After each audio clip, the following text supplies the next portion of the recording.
یا رسول اللہ تیرے چاہنے والوں کی خیر، الصلاۃ والسلام علیک یا رسول اللہ، الصلاۃ والسلام علیک یا حبیب اللہ۔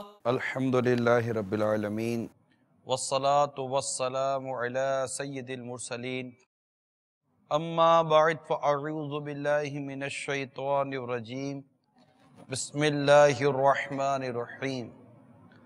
الصلاة والسلام علیک یا رسول اللہ وعلی آلک واصحابک یا حبیب اللہ، الصلاة والسلام علیک یا نبی اللہ وعلی آلک واصحابک یا نور اللہ۔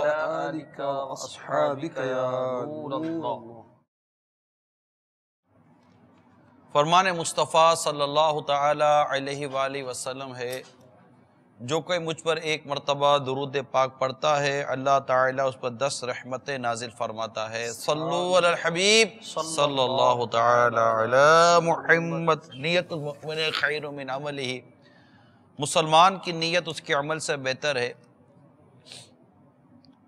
اللہ کی رضا پانے اور ثواب بڑھانے کے لیے اچھی اچھی نیتیں کر لیتے ہیں۔ اول تاخیر مدنی مکالمے میں شریک رہوں گا، اول تاخیر موبائل فون کا استعمال نہیں کروں گا، حسب موقع عز و جل صلی اللہ تعالی علیہ وسلم رضی اللہ تعالی عنہ رحمۃ اللہ تعالی علیہ کہوں گا، اہم مدنی پھول لکھ لوں گا۔ میں بھی نیت کرتا ہوں اعلاء کلمت الحق، یعنی اللہ تعالیٰ کا کلمہ بلند کروں گا۔ عاشق اکبر سیدہ صدیق اکبر رضی اللہ تعالی عنہ کا ذکر مبارک کرنے کی بھی نیت ہے۔ نیکی کی دعوت دوں گا، برائی سے منع کروں گا۔ بخاری شریف کی حدیث بلغوا عنی ولو آیا، پہنچا دو میری طرف سے اگرچہ ایک ہی آیت، تو اس کی پیروی بھی کرنے کی نیت ہے۔ ساتھ ہی ساتھ حدیث پاک میں دین و نصیحہ، دین خیر خواہی کا نام ہے، انشاءاللہ تعالی اس پر بھی عمل کرنے کی نیت ہے۔ دعوت اسلامی کے جملہ مدنی کام بشمول مدنی قافلہ مدنی انعامات وغیرہ کی رغبت بھی دلاؤں گا انشاءاللہ عز و جل۔ قہقہ لگانے اور لگوانے سے بھی بچوں گا انشاءاللہ عز و جل۔ صلو علی الحبیب صلی اللہ تعالی علی محمد۔ میٹھے میٹھے اسلامی بھائیوں، کسی شخصیت میں خوبیاں جو ہوتی ہیں اور پھر وہ خوبیاں اسے کامیابی کی منزل تک بھی پہنچاتی ہیں۔ ہر شخص کی خوبیاں جدا جدا ہوتی ہیں، مگر بعض وہ شخصیات بھی گزری ہیں جن کی خصوصیات اتنی ہیں کہ اسے بیان کر کے بندہ کتنی بیان کرے گا۔ جی ہاں، میرے آقا صلی اللہ تعالیٰ علیہ وآلہ وسلم کی پیاری پیاری امت میں ایسی شخصیات گزری ہیں۔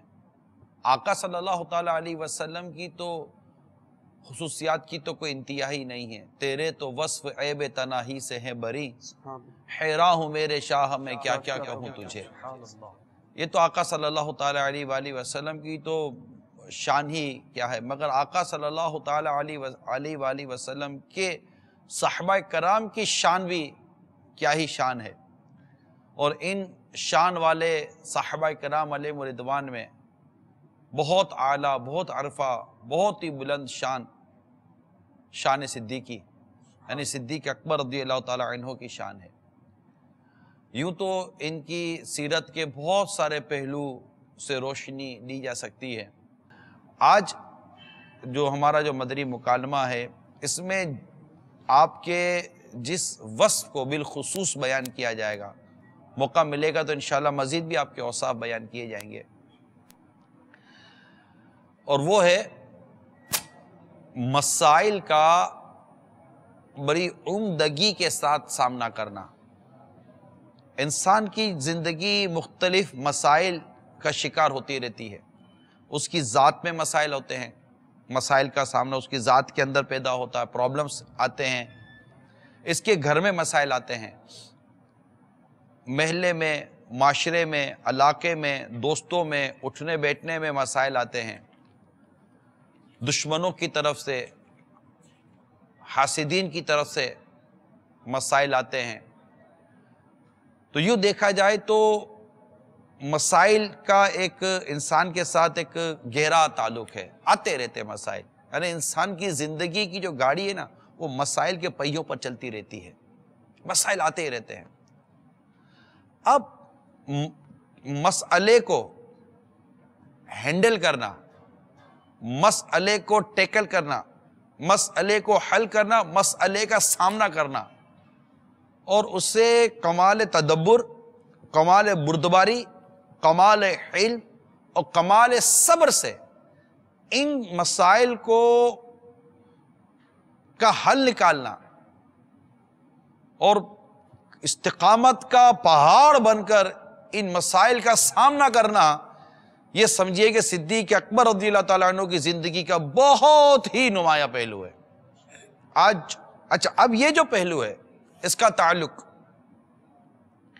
ایک عام انسان سے بھی ہے، چاہے تو وہ اس میں سے لے لے۔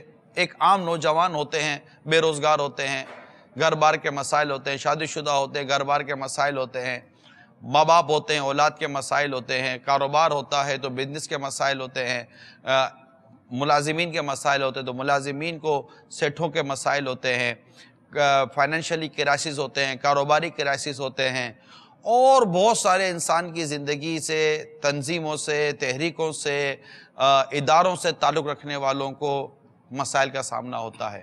اگر کوئی امامت پر ہے تو امامت کے مسائل ہوتے ہیں، مسجد کی کمیٹی ہے تو اس کو مسائل ہوتے ہیں، اگر کوئی تدریس کرتا ہے تو طلباء کے مسائل ہوتے ہیں، طلباء کو علم دین سیکھتے وقت مسائل ہوتے ہیں، کالج یونیورسٹی میں جاؤ تو وہاں مسائل ہوتے ہیں، بہت سارے مسائل ہوتے ہیں، شادی نہیں ہو رہی یہ بھی ایک مسئلہ ہے، اور بہت سارے مسائل انسان کی زندگی سے وابستہ ہوتے ہیں۔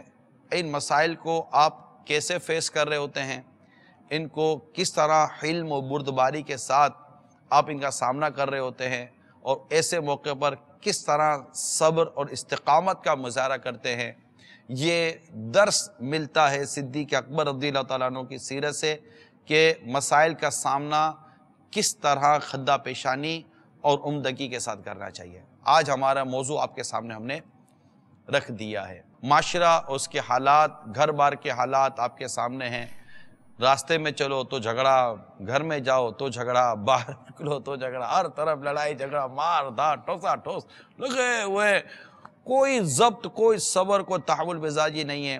اگر مسئلے آتے تو حل کرنے میں اتنی جلد بازی کی جاتی ہے کہ وہ ڈیسیجن غلط لے لیا جاتا ہے۔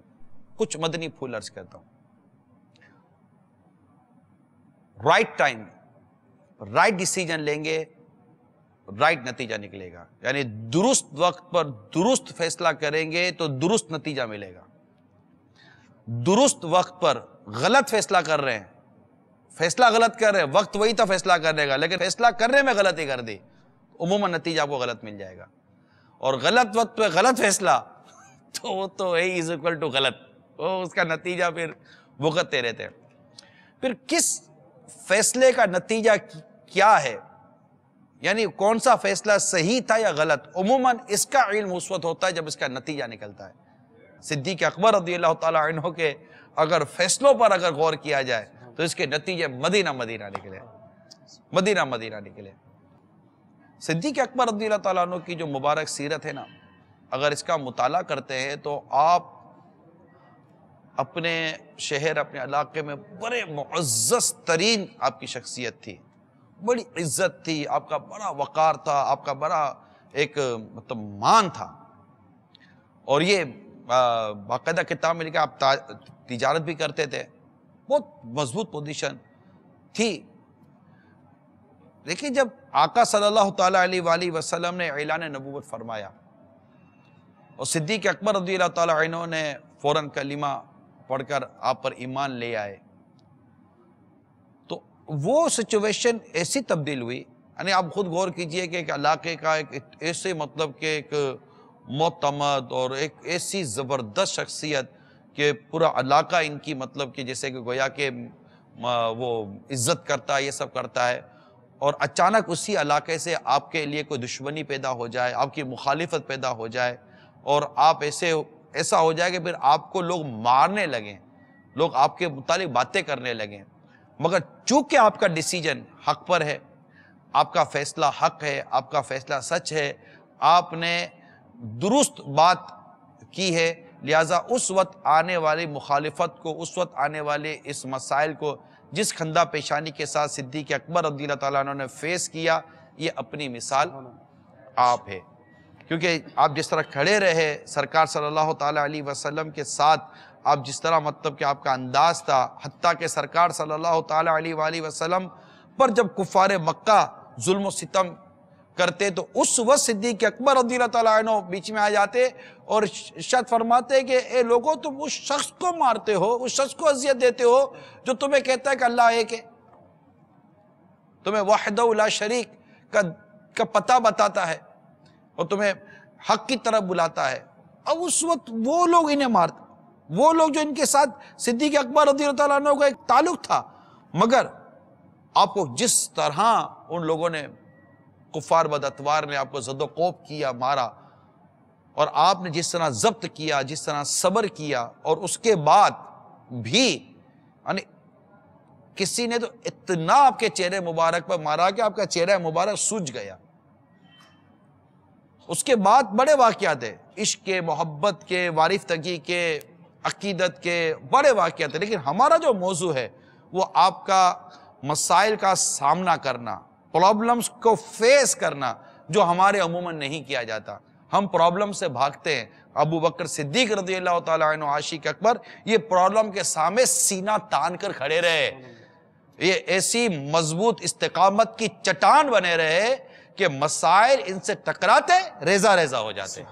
یہ ان کی سیرت تھی، اور ہمیں آج اپنے اس مدنی مکالمے سے اس چیز کو سمجھنا ہے کہ ہمیں کس انداز پر مسائل کا سامنا کرنا ہے، جس طرح کہ یہ میں نے ابتداً عرض کی۔ اب آپ کچھ فرمائیے اس موضوع پر، تو میں ذرا چائے لے لوں۔ صلو علی الحبیب صلی اللہ تعالی علی محمد صلی اللہ علیہ وسلم۔ سیدنا صدیق اکبر رضی اللہ تعالیٰ عنہ کی سیرت کے جس پہلو پر آپ ارشاد فرما رہے ہیں، اور حقیقت ہے یہ آپ رضی اللہ تعالیٰ عنہ کی سیرت میں ہمیں بہت زیادہ نظر آتا ہے، جیسا کہ آپ رضی اللہ تعالیٰ عنہ کا جو ایمان لانے کا واقعہ ہے نا، تو اس میں بھی آپ کی ثابت قدمی اور آپ رضی اللہ تعالیٰ عنہ کا معاملے کو بھانپنا اور سمجھنا، اس کی جو ہے ہمیں نظر آتی ہے مثال، کہ جب آپ رضی اللہ تعالیٰ عنہ یمن سے واپس تشریف لائے تو ابو جہل اور ابو البختری اور عقبہ بن معید، ربیعہ وغیرہ یہ سرداران قریش سیدنا صدیق اکبر رضی اللہ تعالیٰ عنہ کے پاس آئے، اور جو بات انہوں نے کہی وہ بات جو تھی وہ ساری کی ساری صدیق اکبر رضی اللہ تعالیٰ عنہ کے کندھوں پر ایک طرح سے بوجھ ڈالنے والی تھی، اور فیصلہ ان کے ہاتھ میں دیا۔ انہوں نے یہ کہا کہ تمہارے یمن جانے کے بعد یہاں مکے میں ایک عظیم واقعہ ہو گیا، اور وہ یہ ہوا کہ محمد بن عبداللہ ابو طالب کے بھتیجے صلی اللہ تعالی وسلم نے اعلان نبوت کر دیا۔ وہ یہ کہتے ہیں کہ میں اللہ کا رسول ہوں۔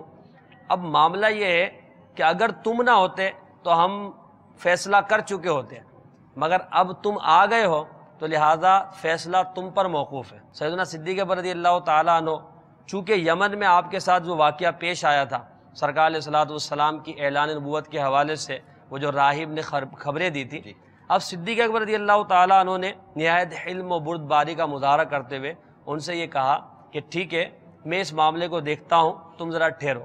صدیق اکبر رضی اللہ عنہ نبی کریم علیہ الصلوۃ والسلام کی بارگاہ میں حاضر ہوئے، اور سرکار علیہ الصلوۃ والسلام سے آ کر انہوں نے وہی سوال کیا جو انہوں نے کہا تھا کہ میں نے سنا ہے کہ آپ نے اعلان نبوت کر دیا ہے وغیرہ۔ سرکار علیہ الصلوۃ والسلام نے ترغیب دلائی، اور صدیق اکبر رضی اللہ تعالیٰ عنہ ایمان لے آئے۔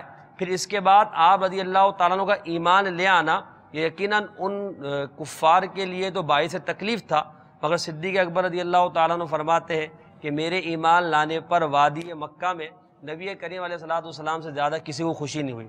یہاں پر جو پہلو ہے وہ یہ ہے کہ صدیق اکبر نے ان کفار کے ٹیڑھے رویوں اور ترچھی باتوں یعنی غلط باتوں کے باوجود جب فیصلے کی بات آئی تو نہایت حلم و بردباری کے ساتھ فیصلہ کیا، اور صدیق اکبر رضی اللہ تعالیٰ عنہ اس معاملے کو جانچنے کے لیے جس کے بارے میں بات کہی گئی تھی ان کے پاس خود گئے، کان نہیں دھرے، ایسا نہیں ہوا کہ اپنے ذہن میں کچھ باتیں لے آئے، بلکہ خود سرکار کے پاس گئے اور سرکار سے خود سوالات کیے، اور سوالات کے بعد جب تشفی ہو گئی تو ایمان لے آئے۔ یہ آپ کا فیصلہ تھا، رائٹ ٹائم پہ فیصلہ، رائٹ ڈیسیجن، نتیجہ بھی نتیجہ تو پھر مدینہ۔ لوگوں کی باتوں پر کان دھرنے کے بجائے صدیق اکبر رضی اللہ تعالیٰ عنہ خود بارگاہ رسالت میں حاضر ہو جاتے ہیں اور عرض کرتے ہیں کہ یا رسول اللہ آپ نے واقعی اعلان نبوت فرما دیا ہے۔ اس سے ہمیں یہ درس ملتا ہے کہ ہمارے معاشرے کے اندر لگاؤ بجھاؤ کا جو معاملہ ہے کہ میں نے اس کو بتایا، اس نے کسی کو بتایا، اب جس کا اصل معاملہ ہوتا ہے جب اس کے پاس ڈائریکٹ جایا جاتا ہے تو وہ کہانی ہی کچھ اور نکلتی ہے۔ تو اگر ہم صدیق اکبر رضی اللہ تعالیٰ عنہ کی سیرت سے کہ اس پہلو کو بھی اپنا لیں کہ جس کا جو مسئلہ ہو اسی سے رابطہ کیا جائے تو ہمارے بہت سارے مسائل ویسے ہی حل ہو سکتے ہیں۔ ایسا بھی اگر اس واقعے کو ہم تھوڑا سا تفصیل سے لیں تو اس میں کچھ اور نکات ہمیں مل سکتے ہیں۔ اسود الغابہ کی روایت ہے کہ سیدنا صدیق اکبر رضی اللہ تعالیٰ عنہ اب یمن کے دورے پر تھے۔ کہاں کے؟ یمن کے دورے پر۔ ایک شیخ سے ملاقات ہوئی، راہب سے آپ کی، تو اس نے آپ سے پوچھا کہ آپ مکہ سے حرم سے آئے ہیں؟ آپ نے فرمایا نعم، ہاں۔ اس نے کہا قریشیون انت، آپ قریشی ہیں؟ تو آپ نے فرمایا ہاں قریشی ہوں۔ پھر اس نے تیسرا سوال کیا تیمیون انت، کیا تم قبیلہ بنو تیم سے تعلق رکھتے ہو؟ آپ نے فرمایا جی ہاں۔ اس نے کہا ارفع ثوبک، آپ ذرا اپنے پیٹ سے کپڑا ہٹائیں گے؟ آپ نے فرمایا آپ سوالات پر سوالات کر رہے ہو، میں آپ کو جوابات دیتا جا رہا ہوں، لیکن اب آپ جو پوچھ رہے ہو، آپ کہہ رہے ہیں کہ جو نا وہ کپڑا کیا آپ پیٹ سے ہٹاؤ گے، آخر مقصد کیا ہے، وجہ کیا ہے، مجھے بتائیں، اس کے بعد پھر میں سوچوں گا۔ اس نے کہا کہ وجدت فی العلم الصحیح، کہتا ہے کہ میں نے پرانی کتابوں میں اپنی پڑھا ہے، آسمانی کتابوں کے اندر، ان نبیا یبعث فی الحرم، کہ ایک نبی حرم میں مکہ میں مبعوث کیے جائیں گے، وَيُعَاوِنُوا عَلَىٰ أَمْرِهِ فَتًى وَكُهْلٌ، اور ان کے جو معاملات ہوں گے دینی اس پر ایک نوجوان ایک ادھیڑ عمر کا شخص ان کا معاون بنے گا۔ اور میں نے تمام علامات آپ سے سوال پوچھ کر بھی، آپ کو دیکھ کر بھی آپ کے اندر موجود پائی۔ اب دو علامات اور رہ گئی ہیں، وہ میں کنفرم کرنا چاہ رہا ہوں۔ ایک تو یہ میں نے پڑھی ہے کہ ان کی ران پر ایک علامت ہوگی، اور دوسری یہ کہ ان کے ناف کے اوپر تل کا نشان ہوگا۔ چنانچہ صدیق اکبر رضی اللہ تعالیٰ عنہ نے اپنا کپڑا ہٹایا تو وہ جو ہے تل کا نشان آپ کی ناف کے اوپر موجود تھا۔ اب اس نے کہا کہ وَرَبِّ الْكَعْبَةِ أَنْتَ، خدا کی قسم وہ شخص تم ہی ہو۔ تو صدیق اکبر رضی اللہ تعالیٰ عنہ اس کے بعد چند لوگوں سے اور ملاقات کی، واپسی پر اسی شیخ سے دوبارہ ملے اور فرمایا کیا تم اس نبی آخر الزماں کو کوئی اپنا پیغام دینا چاہتے ہو، میں تمہارا پیغام ان تک پہنچاؤں؟ تو اس نے کہا کہ ویسے تو کوئی پیغام نہیں ہے، لیکن میں نے ایک نعت یعنی کوئی حمدیہ اشعار ان کی شان میں لکھے ہیں، اگر ان کی بارگاہ میں جاؤ تو یہ پیش کر دینا۔ اس نے وہ اشعار آپ صدیق اکبر رضی اللہ تعالیٰ کو دیے۔ پھر آگے جیسے کہ محسن بھائی نے فرمایا کہ آپ جب مکہ میں پہنچے تو وہاں پر ایک قرآن برپا تھا، بڑا شور ہو چکا تھا، اور چونکہ اہل مکہ آپ کو جو ہے ظہور اسلام سے پہلے بھی صدیق مانا اور کہا کرتے تھے، اب انہوں نے آپ کے اوپر ذمہ داری دے دی، اور ابو جہل نے یہ بھی کہا، یہ تو کہا کہ بھائی آپ جو ہے وہ جو فیصلہ کریں گے آپ کا فیصلہ ہمارا فیصلہ ہوگا، لیکن اس نے یہ بھی کہا کہ دیکھو یتیم کس طرح سے نبی ہو سکتا ہے۔ اس نے یہ بات کہہ دی ایک مطلب جو ہے تاثر دینے کے لیے۔ صدیق اکبر رضی اللہ تعالیٰ عنہ جب نبی کریم علیہ السلام کے پاس گئے، نبی کریم علیہ السلام نے جب آپ کو دیکھا تو فرمایا یا ابا بکر انی رسول اللہ الیک و الی الناس جمیعا۔ آقا علیہ السلام نے بالخصوص آپ کا بھی ذکر کیا کہ میں آپ کا بھی رسول ہوں اور تمام لوگوں کی طرف رسول بنا کر بھیجا گیا ہوں۔ صدیق اکبر رضی اللہ تعالیٰ عنہ نے اس پر فرمایا ما دلیلک، آپ نے پہلے ارشاد فرمایا تھا صاحب کہ آپ نے بغیر کسی دلیل کے جو ہے وہ اسلام قبول کیا۔ یہاں پر علماء نے بڑی پیاری بات ارشاد فرمائی، فرماتے ہیں بغیر دلیل کے اسلام تو قبول کیا، لیکن دلیل آپ نے مانگی بھی تھی، اور وہ دلیل کیوں مانگی تھی؟ کیونکہ آپ کے پاس ایک بہت بڑا مسئلہ تھا، آپ کی پوری قوم تھی جس کو آپ نے فیس کرنا تھا، جا کر جواب دینا تھا۔ علماء فرماتے ہیں آپ نے دلیل اپنے لیے طلب نہیں کی تھی، اپنی قوم کو جواب دینے کے لیے دلیل طلب کہ مجھے جس مسئلے کا جو ہے وہ سامنا ہے میں انہیں دلیل کے ساتھ مطمئن کروں گا، وہ لوگ عقیدت کے ساتھ ماننے والے لوگ نہیں ہیں۔ آپ نے فرمایا ما دلیلک، تمہاری دلیل کیا ہے، آپ کی دلیل کیا ہے؟ تو نبی کریم صلی اللہ تعالیٰ علیہ وآلہ وسلم نے ارشاد فرمایا الشیخ الذی لقیتہ فی الیمن، وہ شیخ اس کی دلیل ہے میری نبوت کی، میرے دعوی نبوت کی دلیل ہے جسے تم یمن میں ملاقات کر کے آئے ہو۔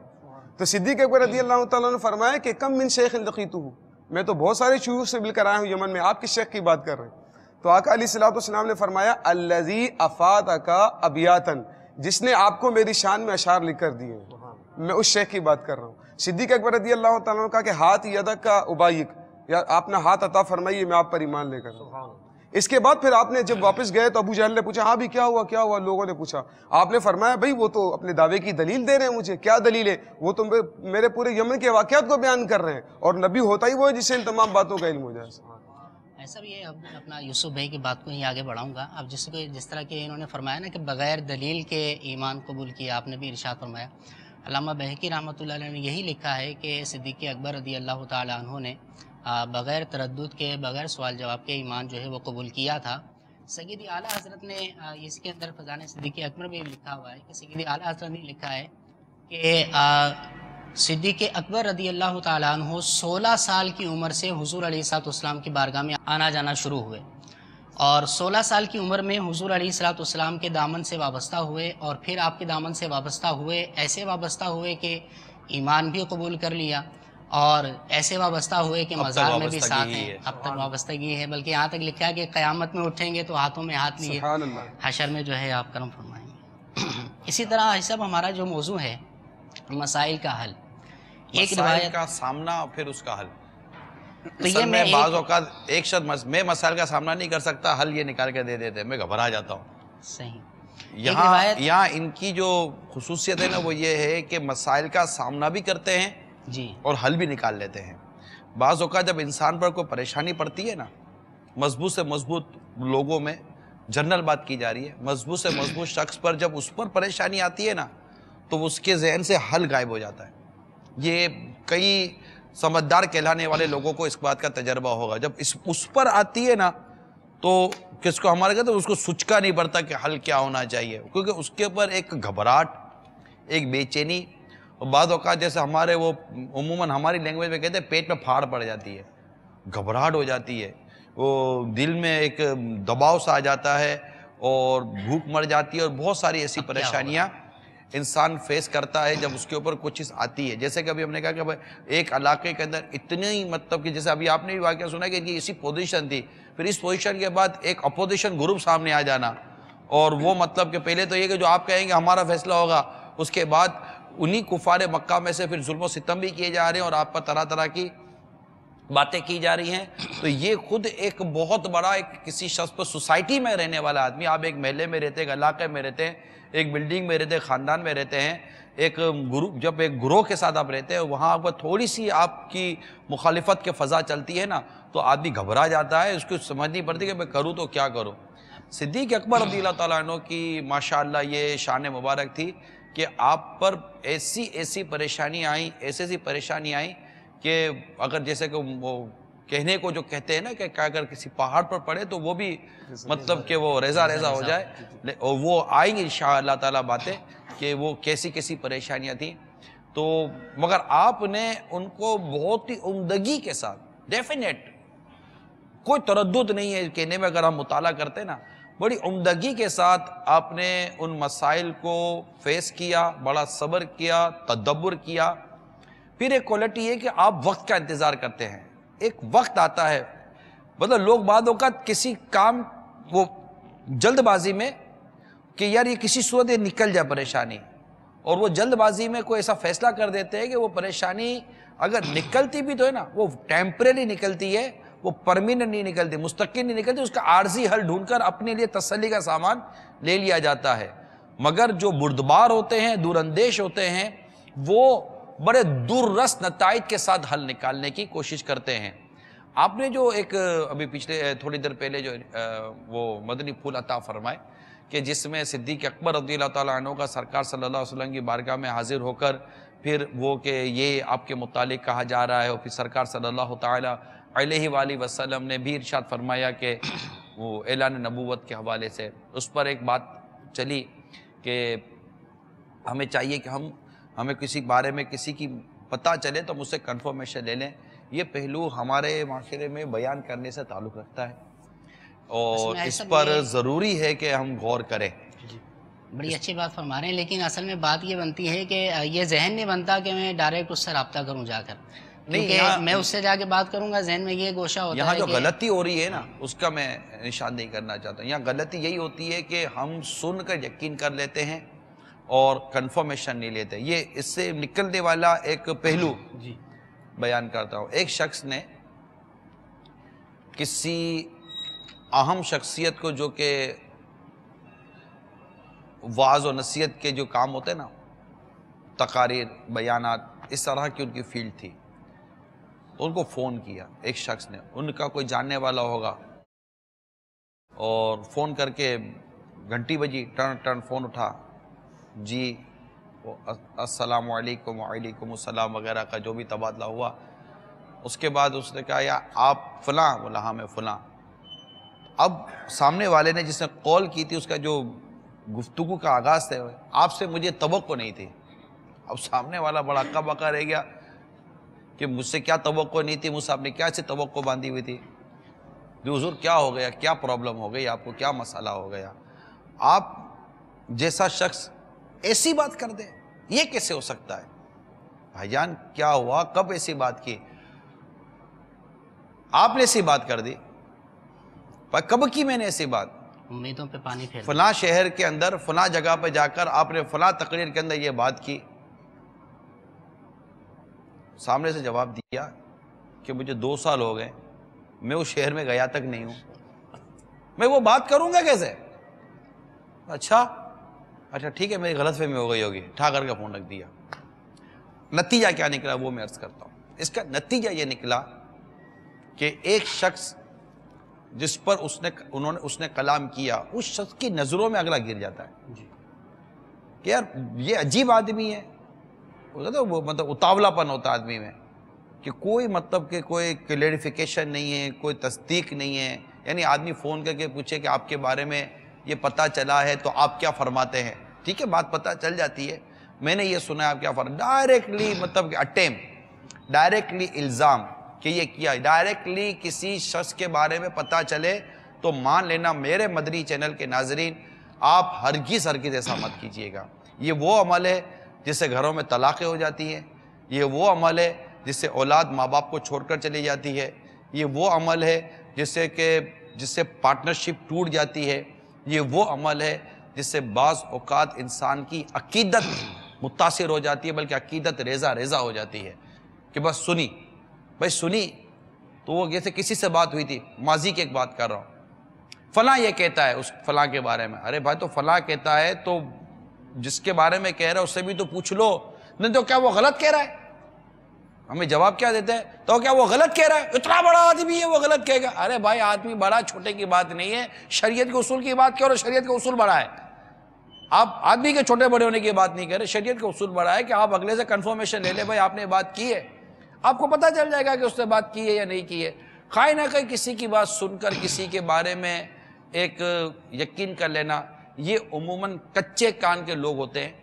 بڑے سمجھدار اور پڑھے لکھے کہلاتے ہیں مگر بڑے کچے کان کے لوگ ہوتے ہیں. ان کو جا کر کوئی بات کرو، ہاں نہیں ایسا بولا، ارے اس سے تو یہ امید نہیں تھی. کیا ہو گیا آپ کو؟ مجھے آپ سے بھی یہ امید نہیں تھی یار کہ آپ ایسا کرو گے. یار آپ تو سمجھدار بنو، آپ کو کیا ہوگا؟ ارے ایسا بول دیا. نہیں اس کو ایسا نہیں کرنا چاہیے تھا. میں تو اس کو اچھا آدمی سمجھتا تھا، اور آپ کو کس نے کہتے ہیں اس کو برا آدمی سمجھنا شروع کر دو. ارے نہیں فلاں کہہ رہا ہے نا، وہ بتا رہا. بھائی وہ بتا رہا ہے، کسی مسلمان کے بارے میں بات کر رہا ہے، اس کے کوئی شرعی تقاضے یا نہیں ہے، اس کی عزت میں ہاتھ ڈال رہا ہے، اس کے بارے میں کمزور بات کر رہا ہے، اس کے کوئی شرعی تقاضے ہیں یا نہیں ہے. اگر اس کی بات ماننی بھی ہے تو اس کی بات ماننے کے بھی کوئی شرعی تقاضے ہیں، اور اس کی بات نہیں ماننی تو نہ ماننے کے بھی شرعی تقاضے ہیں. مگر ایک مسلمان کی جہاں عزت میں ہاتھ ڈالا جا رہا ہو وہاں بہت محتاط ہو جایا کریں. حدیث پاک میں آتا ہے کہ بدترین سود مسلمان کی عزت میں دست اندازی کرنا ہے.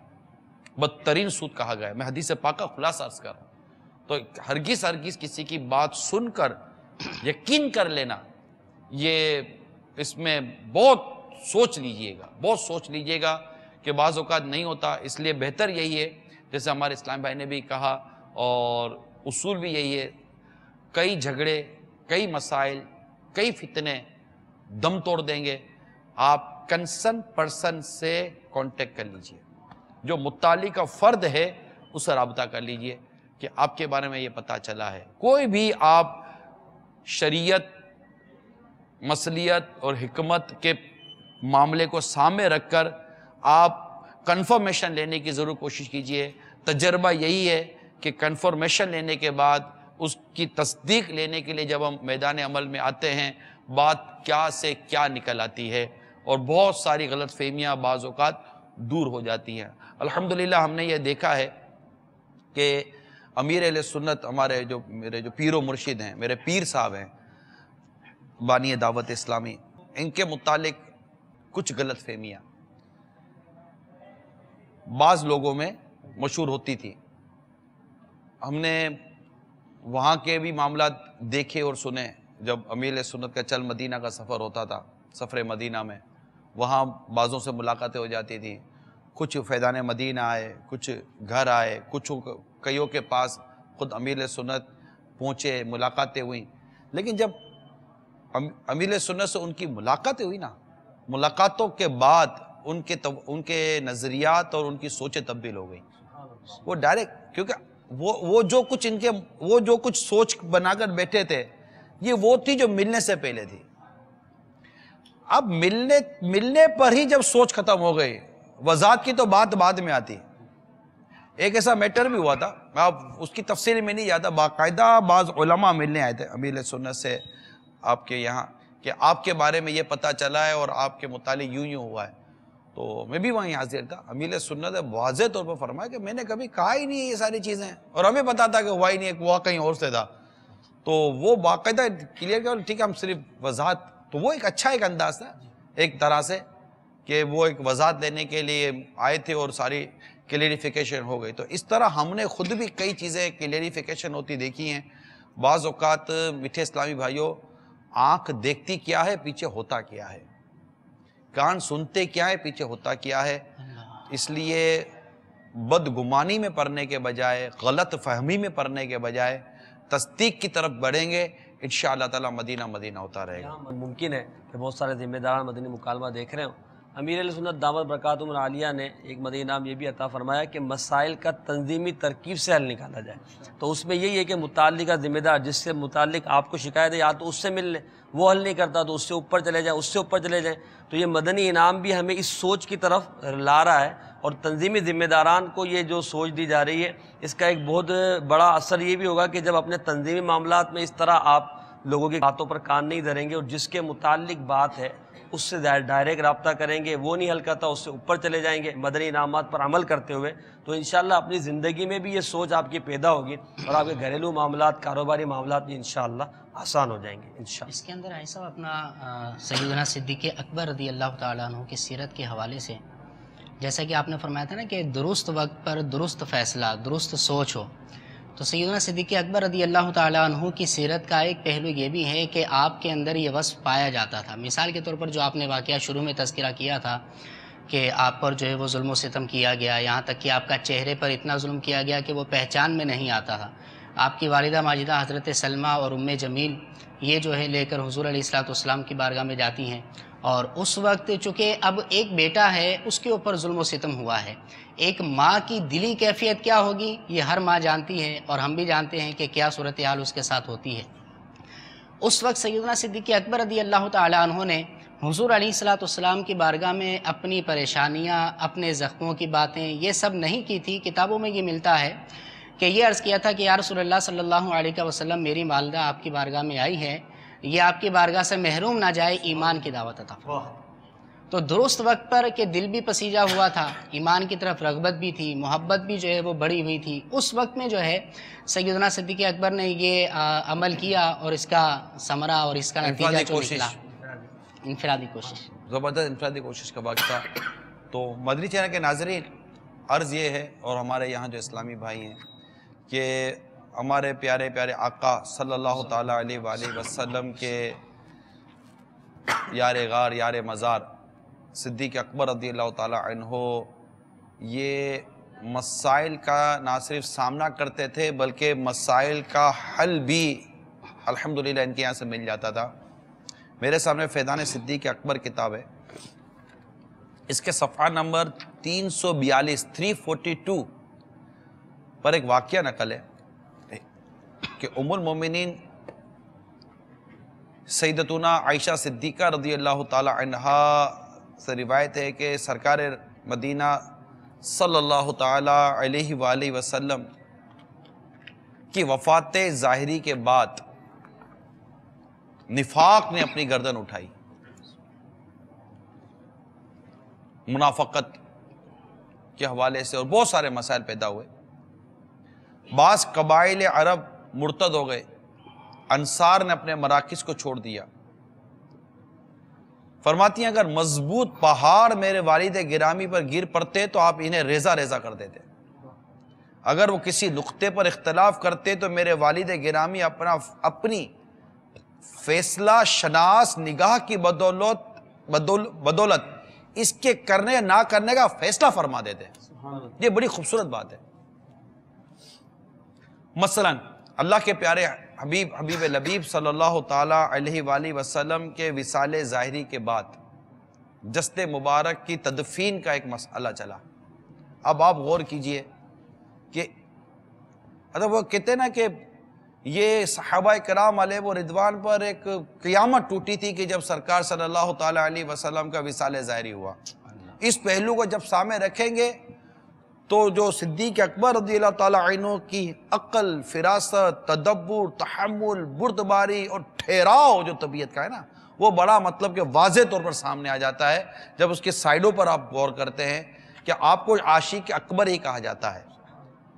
تو خود سرکار صلی اللہ تعالی علیہ وآلہ وسلم کا وصال ظاہری صدیق اکبر رضی اللہ تعالی عنہ کے قلب پر کس قدر صدمے کا سبب باعث ہوگا، آپ کی عقل پر، آپ کی سوچ پر، آپ کی طبیعت پر کس قدر اس کے اثرات ہوں گے، اس کا اندازہ کیا جا سکتا ہے۔ ایسے میں اس مسئلے کو، یہ مسئلہ سامنے آ جانا کہ جسد اطہر، جسد مبارک، جسم مبارک کی تدفین کہاں ہو، تو کوئی کہے کہ یہاں ہو، تو کوئی کہے کہ وہاں ہو، کوئی کہے بیت المقدس میں ہو، تو کوئی کہے کہ جنت البقیع میں ہو، وغیرہ وغیرہ۔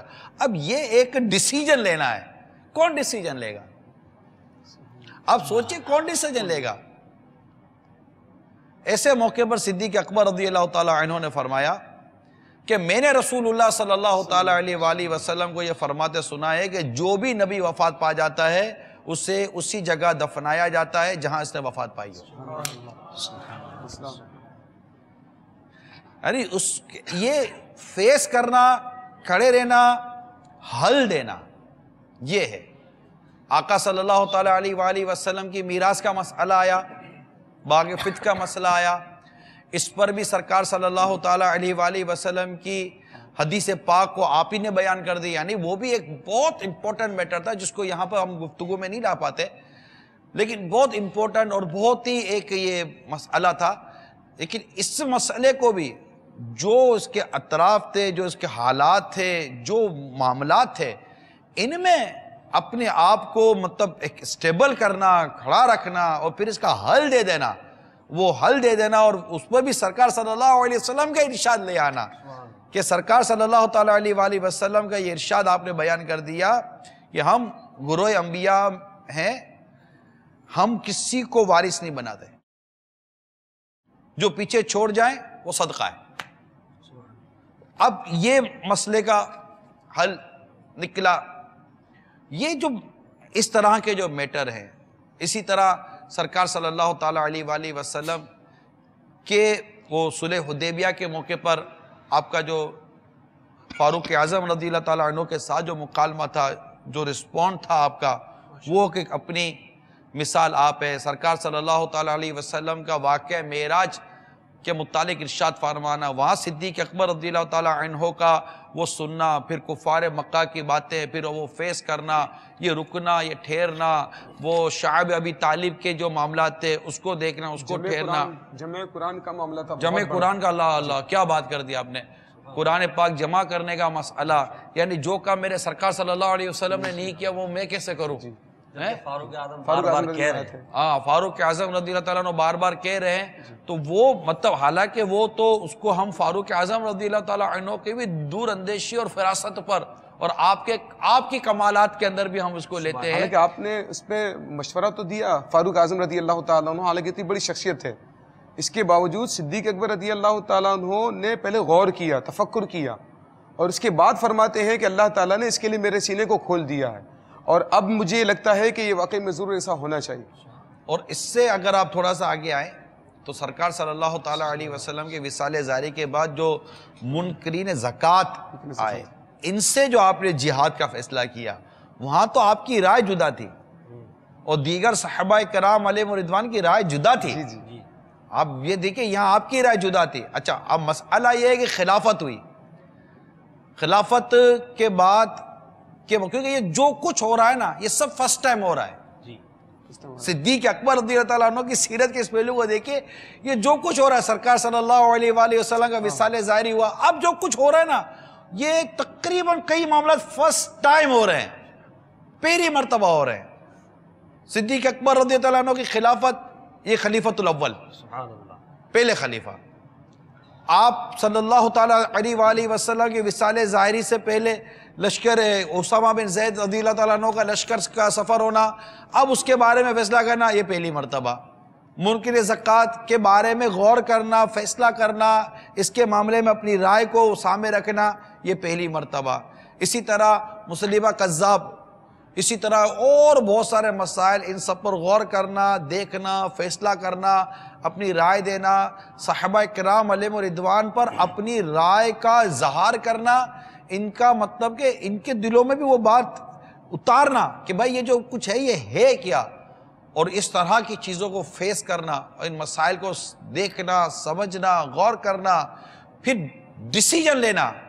نتیجہ کیا نکلا یہ بتاتا ہے کہ ان کا فیصلہ مدینہ مدینہ مدینہ مدینہ ہوا. اس میں ایسا ان کا سب سے بڑی کامیابی کی ایک بہت بڑی وجہ یہ بھی نظر آتی ہے کہ اپنے فیصلوں میں نبی کریم صلی اللہ تعالیٰ علیہ وآلہ وسلم کی اطاعت کو، آپ کے عشق و محبت کو اپنے لیے نمونہ عمل بنا کر رکھا ہوا ہے. اور آپ یہ جس طرح کے ہمیں واقعات ملتے ہیں کہ آقا علیہ الصلوۃ والسلام کے دور میں جو لشکر گئے ہوئے تھے، صدیق اکبر رضی اللہ تعالیٰ کو کہا کہ حضور ان کو واپس بلا لیجئے، ہمیں انٹرلین اندر بہت سارے مسائل کا سامنا ہے.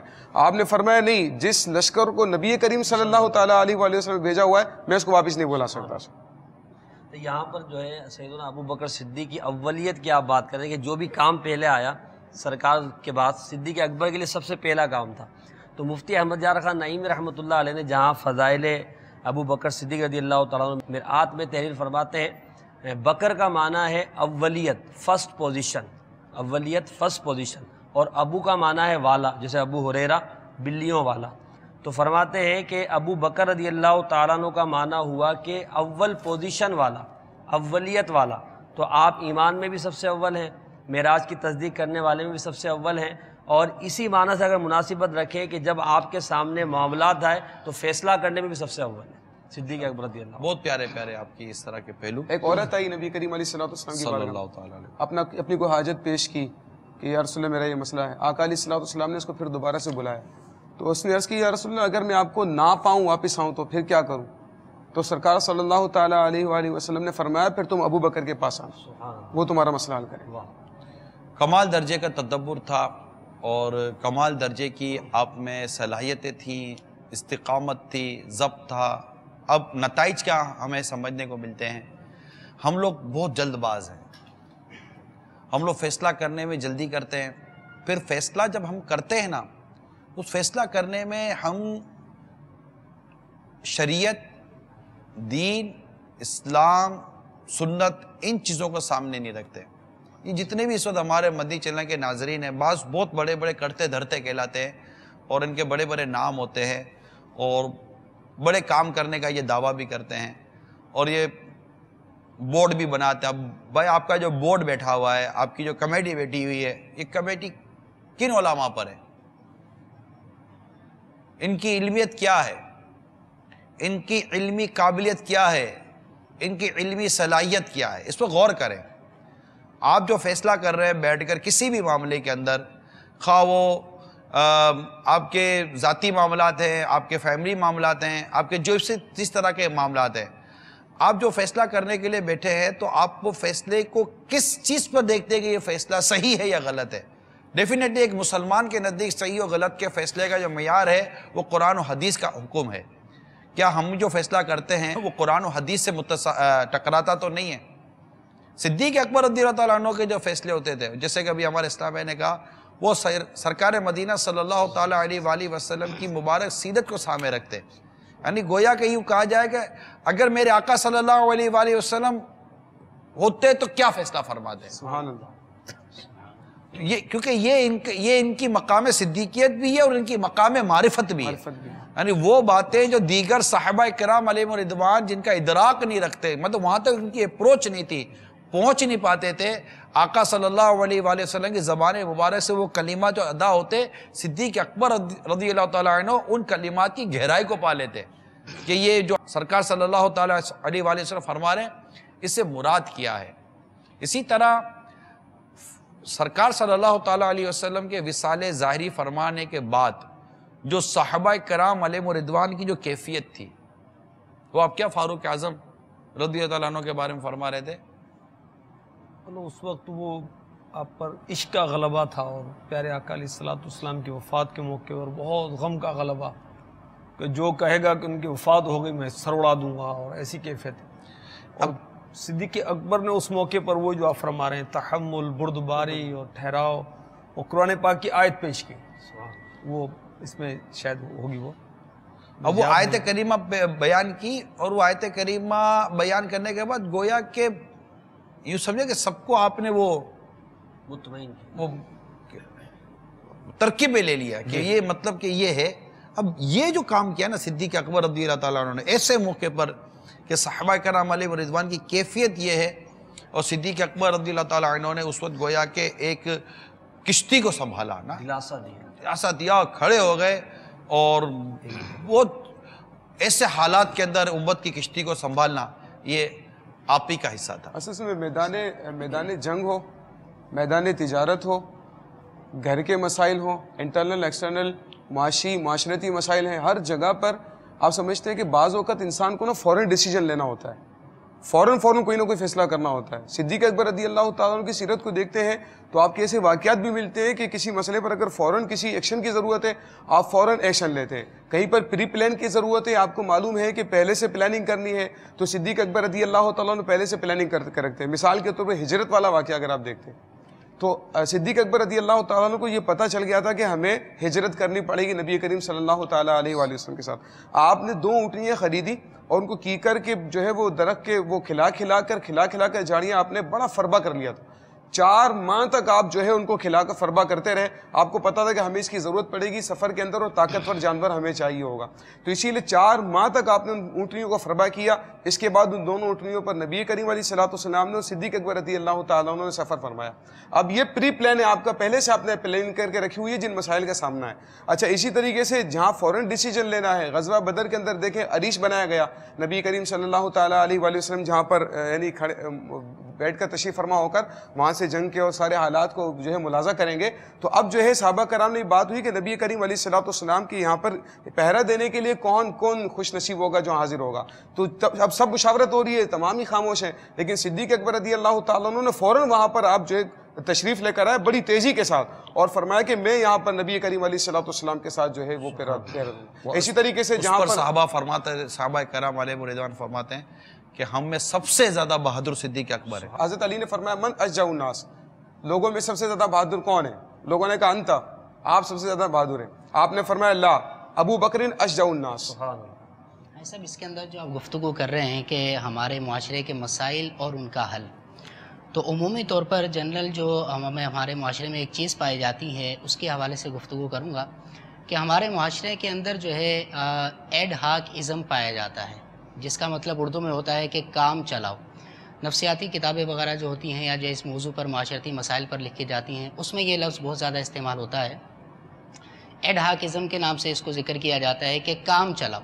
ہمارے معاشرے کے مسائل دیکھے جائیں تو اس کے اندر ایک مسائل کے حل نہ ہونے کی بہت بڑی وجہ یہ بھی ہے کہ ہمارے معاشرے میں، ہمارے گھر میں، محلے میں ایڈ ہاک ازم پایا جاتا ہے کہ کام چلاؤ، فی الوقت جیسا ہوتا ہے چلائیں، بعد میں جو ہوگا دیکھی جائے گی.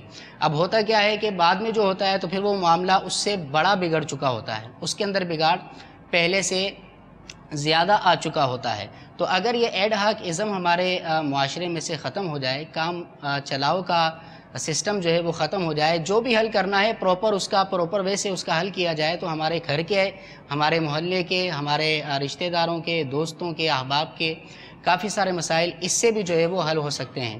سیدنا صدیق اکبر رضی اللہ تعالیٰ عنہ نے بھی جتنے بھی فیصلے کیے ہیں، آپ کی سیرت کو پڑھا جائے تو اس کے اندر، اب چونکہ یہ چیز ایک ذہن کے اندر تھی تو اب جیسا کہ آج سلسلے کی تیاری تھی تو اس کے حوالے سے میں مطالعہ بھی کر رہا تھا، تو کسی بھی فیصلے کے اندر آپ کی سیرت میں یہ چیز نہیں پائی گئی کہ کام چلاؤ بعد میں جو ہوگا دیکھا جائے گا. اس کا پراپر وے، دور اندیشی کے ساتھ کہ اس وقت یہ عمل کیا جا رہا ہے، اس کا اثر بعد میں کیا ظاہر ہوگا، یہ چیزیں بھی اپنے ذہن میں رکھ کر جو ہے سیدنا صدیق اکبر رضی اللہ تعالیٰ عنہ فیصلے اور معاملات کیا کرتے تھے. اگر دیوار میں کیل ہلکی لگا دی جائے نا اور اس پہ فریم لٹکا دی جائے گا تو فریم گر جائے گی.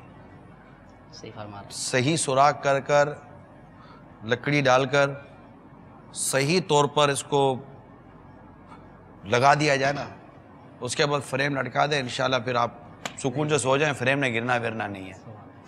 تو کسی بھی مسئلے کو حل کرنے کے لیے بہت غور و خوض کی، تدبر کی ضرورت ہوتی ہے. آپ جو کہہ رہے ہیں، ہمارے یہاں واقعی چل چلاؤ والا ہی نظام کئی جگہوں پر ہوتا ہے. بعض شخصیات اس سے مستثنیٰ ہوتی ہیں، ان کا گھر کا نظام بھی پھر اچھا ہوتا ہے. ان کے گھروں میں پلک میں ڈالنے کے لیے، وہ شوکین میں ڈالنے کے لیے پلک ہوگا، 2 تار نہیں ہوں گے. وہ چل چلاؤ والے لوگ نہیں ہوتے. ان کے یہاں الیکٹرک کا بورڈ لٹکتا نہیں ہے اور وہ جھومتا ہوا نہیں رکھتے کہ وہ یا مطلب وہ بیل کا وہ ڈھکن گر جاتا ہے اٹھا کر بھی رکھ دیتے ہیں.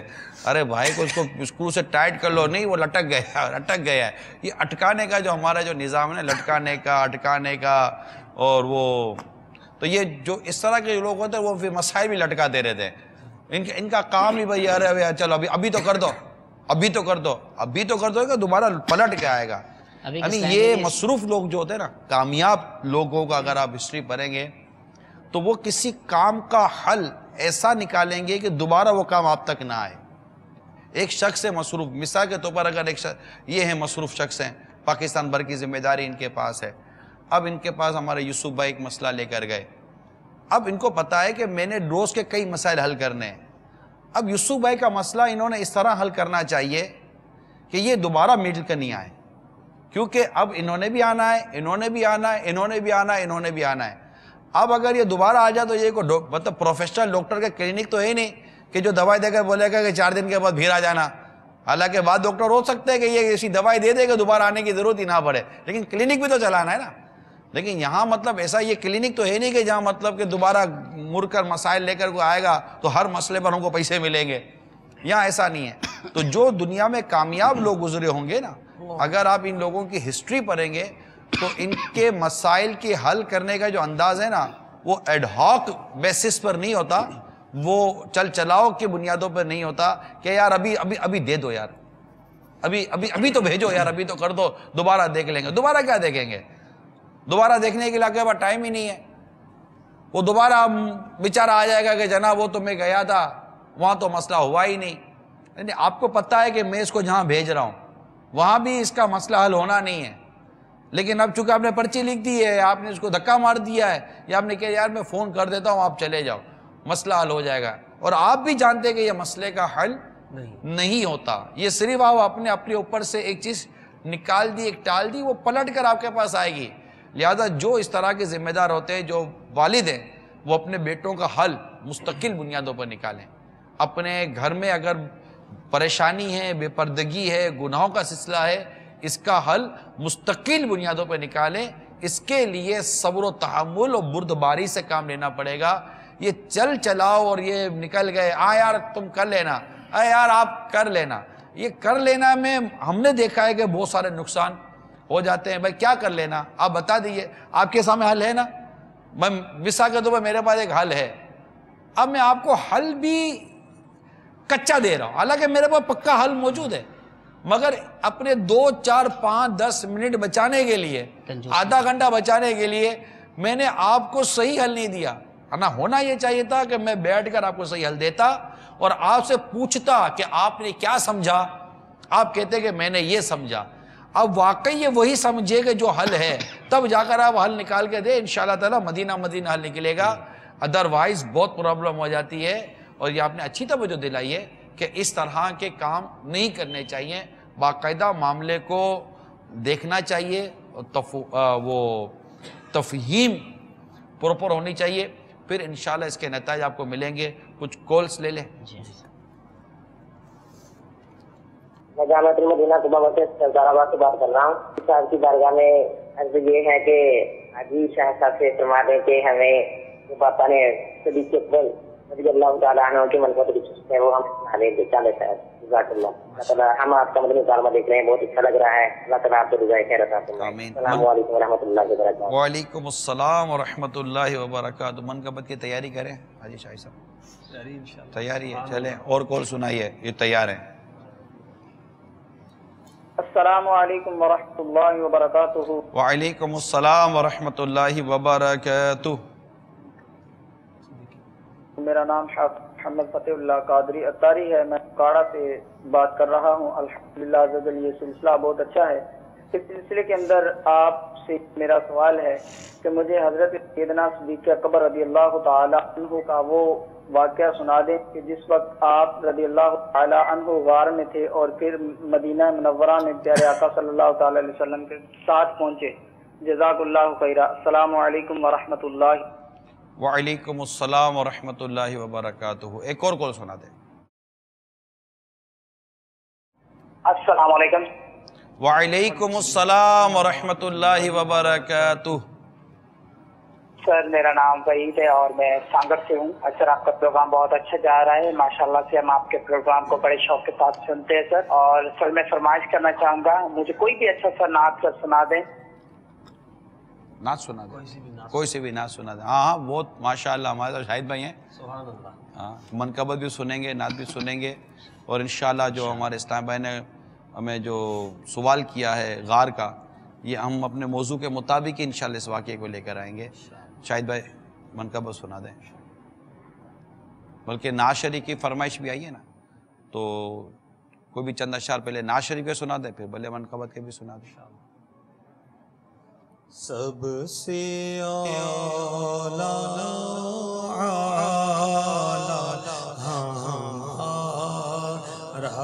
نبی, سب سے بالا والا ہمارا نبی, اپنے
صدیق اکبر ہے یقیناً منبع خوف خدا, صدیق اکبر ہے حقیقی عاشق خیر الورا, صدیق اکبر ہے حقیقی عاشق خیر الورا, صدیق اکبر ہے جو یار غار محبوب خدا, صدیق اکبر ہیں وہی یار مزار مصطفیٰ صدیق اکبر ہیں وہی یار مزار مصطفیٰ صدیق اکبر ہیں امیر المؤمنین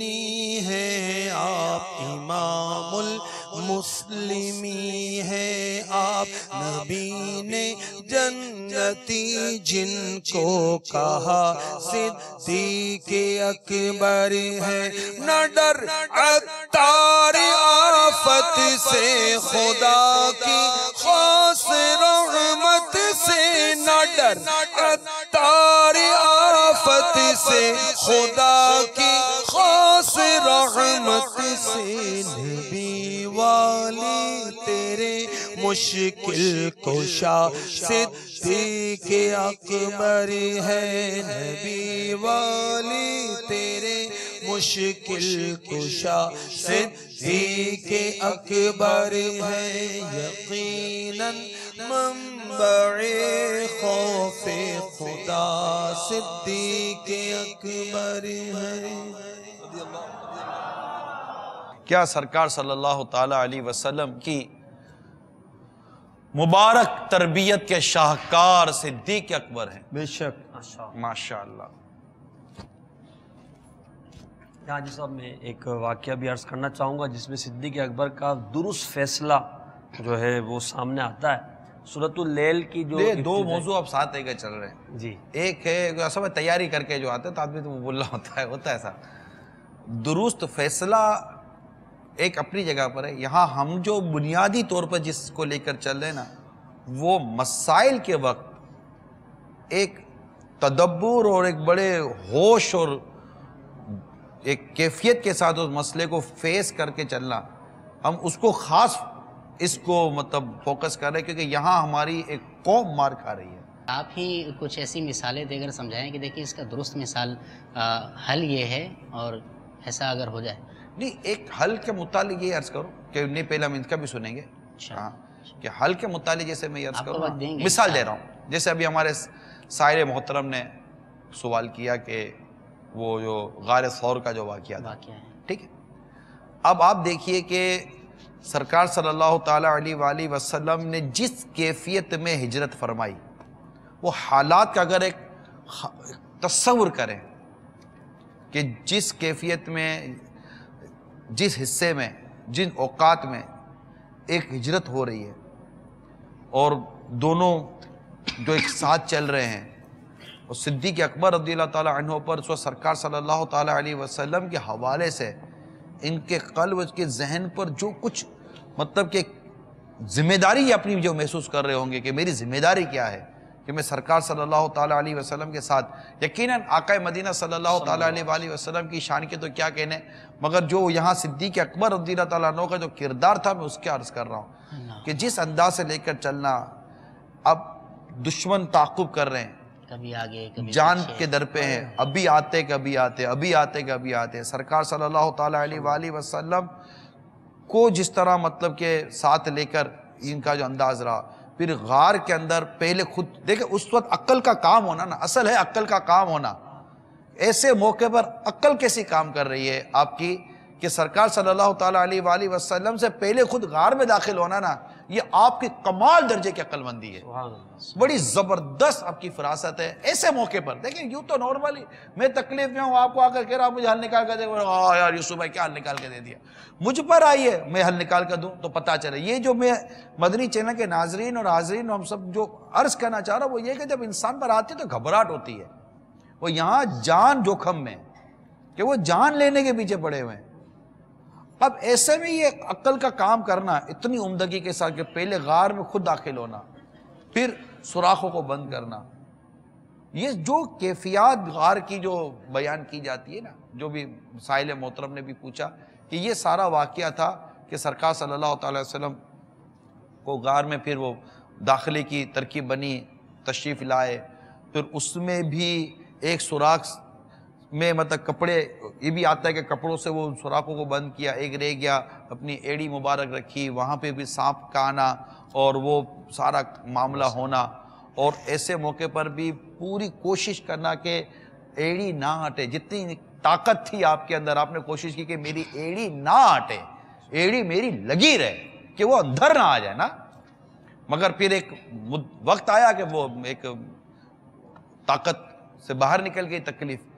اس وقت سرکار صلی اللہ تعالیٰ علیہ وآلہ وسلم کی شفقتیں، محبتیں، آپ کا لعاب دہن کا لگنا اور وہ سارے مسائل کا حل ہونا، وہ ہوتا نا کہ ساتھ ہے کون، ساتھ ہے کون، وہ ہے نا قسمت میں لاکھ پیج ہوں سو بل ہزار کچ، قسمت میں لاکھ پیج ہوں سو بل ہزار کچ، یہ ساری گتھی ایک تیری سیدھی نظر کی ہے، ساری گتھی ایک تیری سیدھی نظر کی ہے، کہ بس وہ ایک نظر پڑ جاتی ہے سارے کام سور جاتے ہیں. سورج بھی واپس آ جاتا ہے تو وہ سانپ کا زہر بھی چلا جاتا ہے، تو ٹوٹا ہوا بازو بھی جڑ جاتا ہے، تو نکلی ہوئی آنکھ بھی لگ جاتی ہے.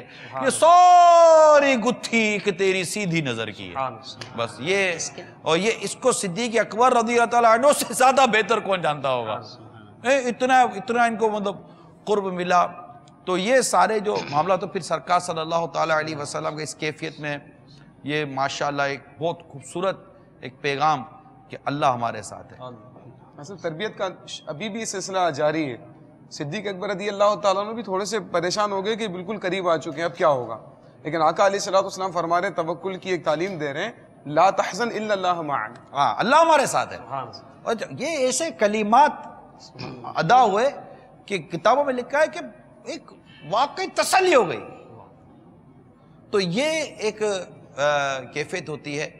تو یہ جو تھا نا صدیق اکبر رضی اللہ تعالیٰ عنہ کی وہ ایک رات، یعنی وہ صدیق اکبر رضی اللہ تعالیٰ عنہ کا ایک ارشاد ملتا ہے نا کہ آپ کو جو بہت زیادہ چیزیں جو پسند تھی، اس میں ایک چیز یہ تھی کہ سرکار صلی اللہ تعالیٰ علیہ وسلم کو تکتے رہنا.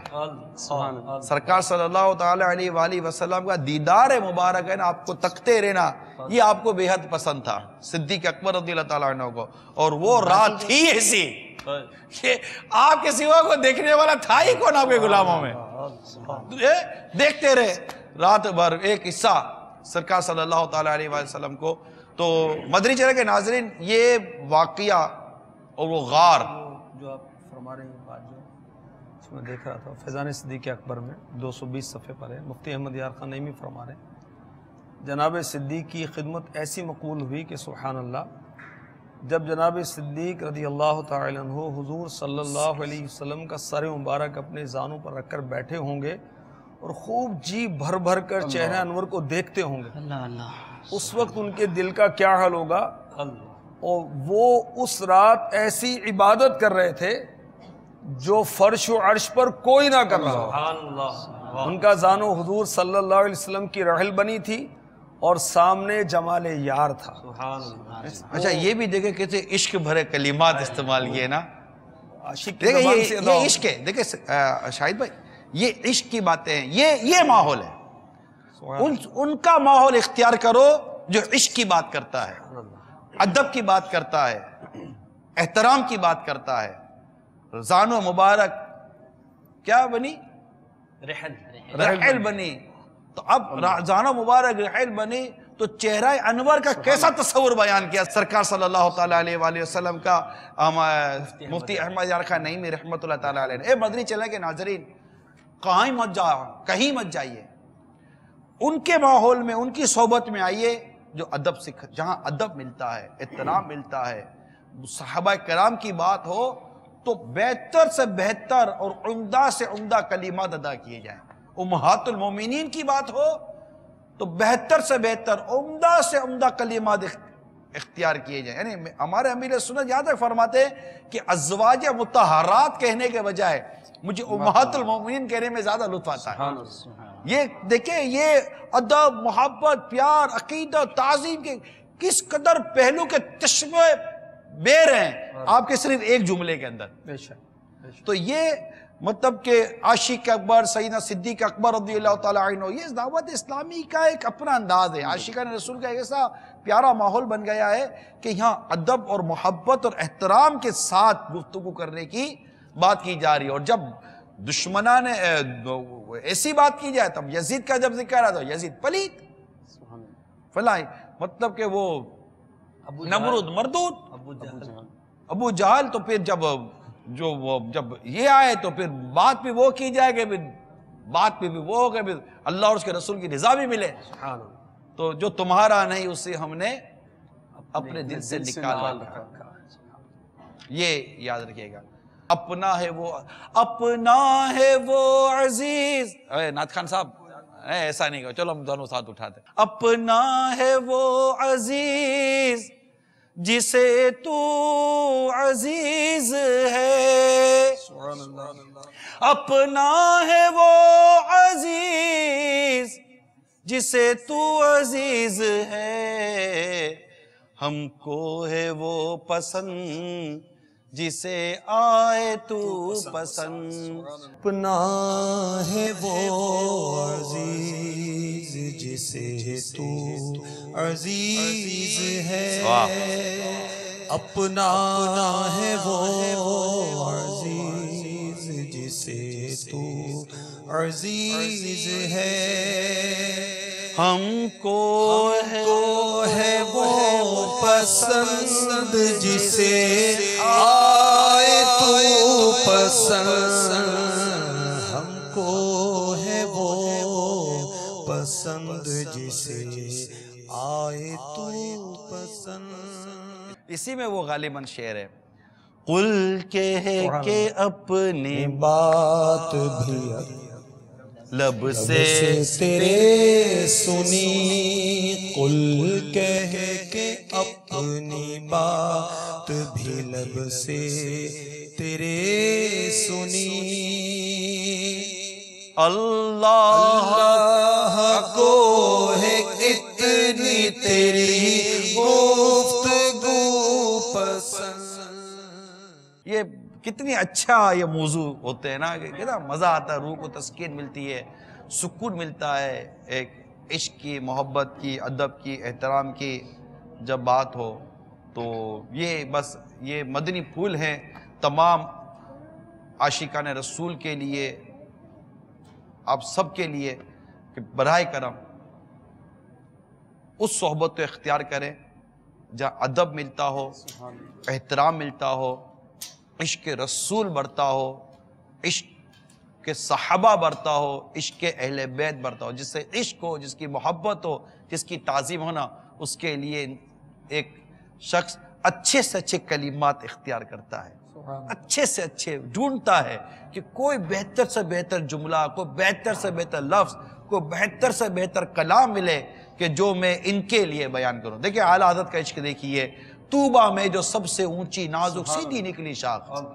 اب عشق رسول کی بات ہے نا، عشق رسول کی بات ہے، اعلیٰ حضرت کو آقا صلی اللہ تعالیٰ علیہ وآلہ وسلم کی تعریف لکھنی ہے، تعریف لکھنی ہے۔ اب تعریف لکھنی ہے تو اس کے لیے کس قلم سے لکھنی ہے؟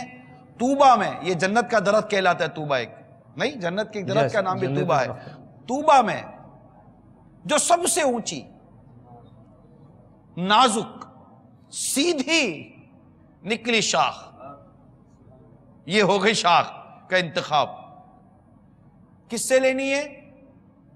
مانگو نعت نبی لکھنے کو، روح قدوس سے ایسی شاخ، کہ جبریل امین علیہ السلام ایسی شاخ عطا فرمائے، اور اس سے میں آقا صلی اللہ تعالیٰ علیہ وآلہ وسلم کی نعتیں لکھوں گا۔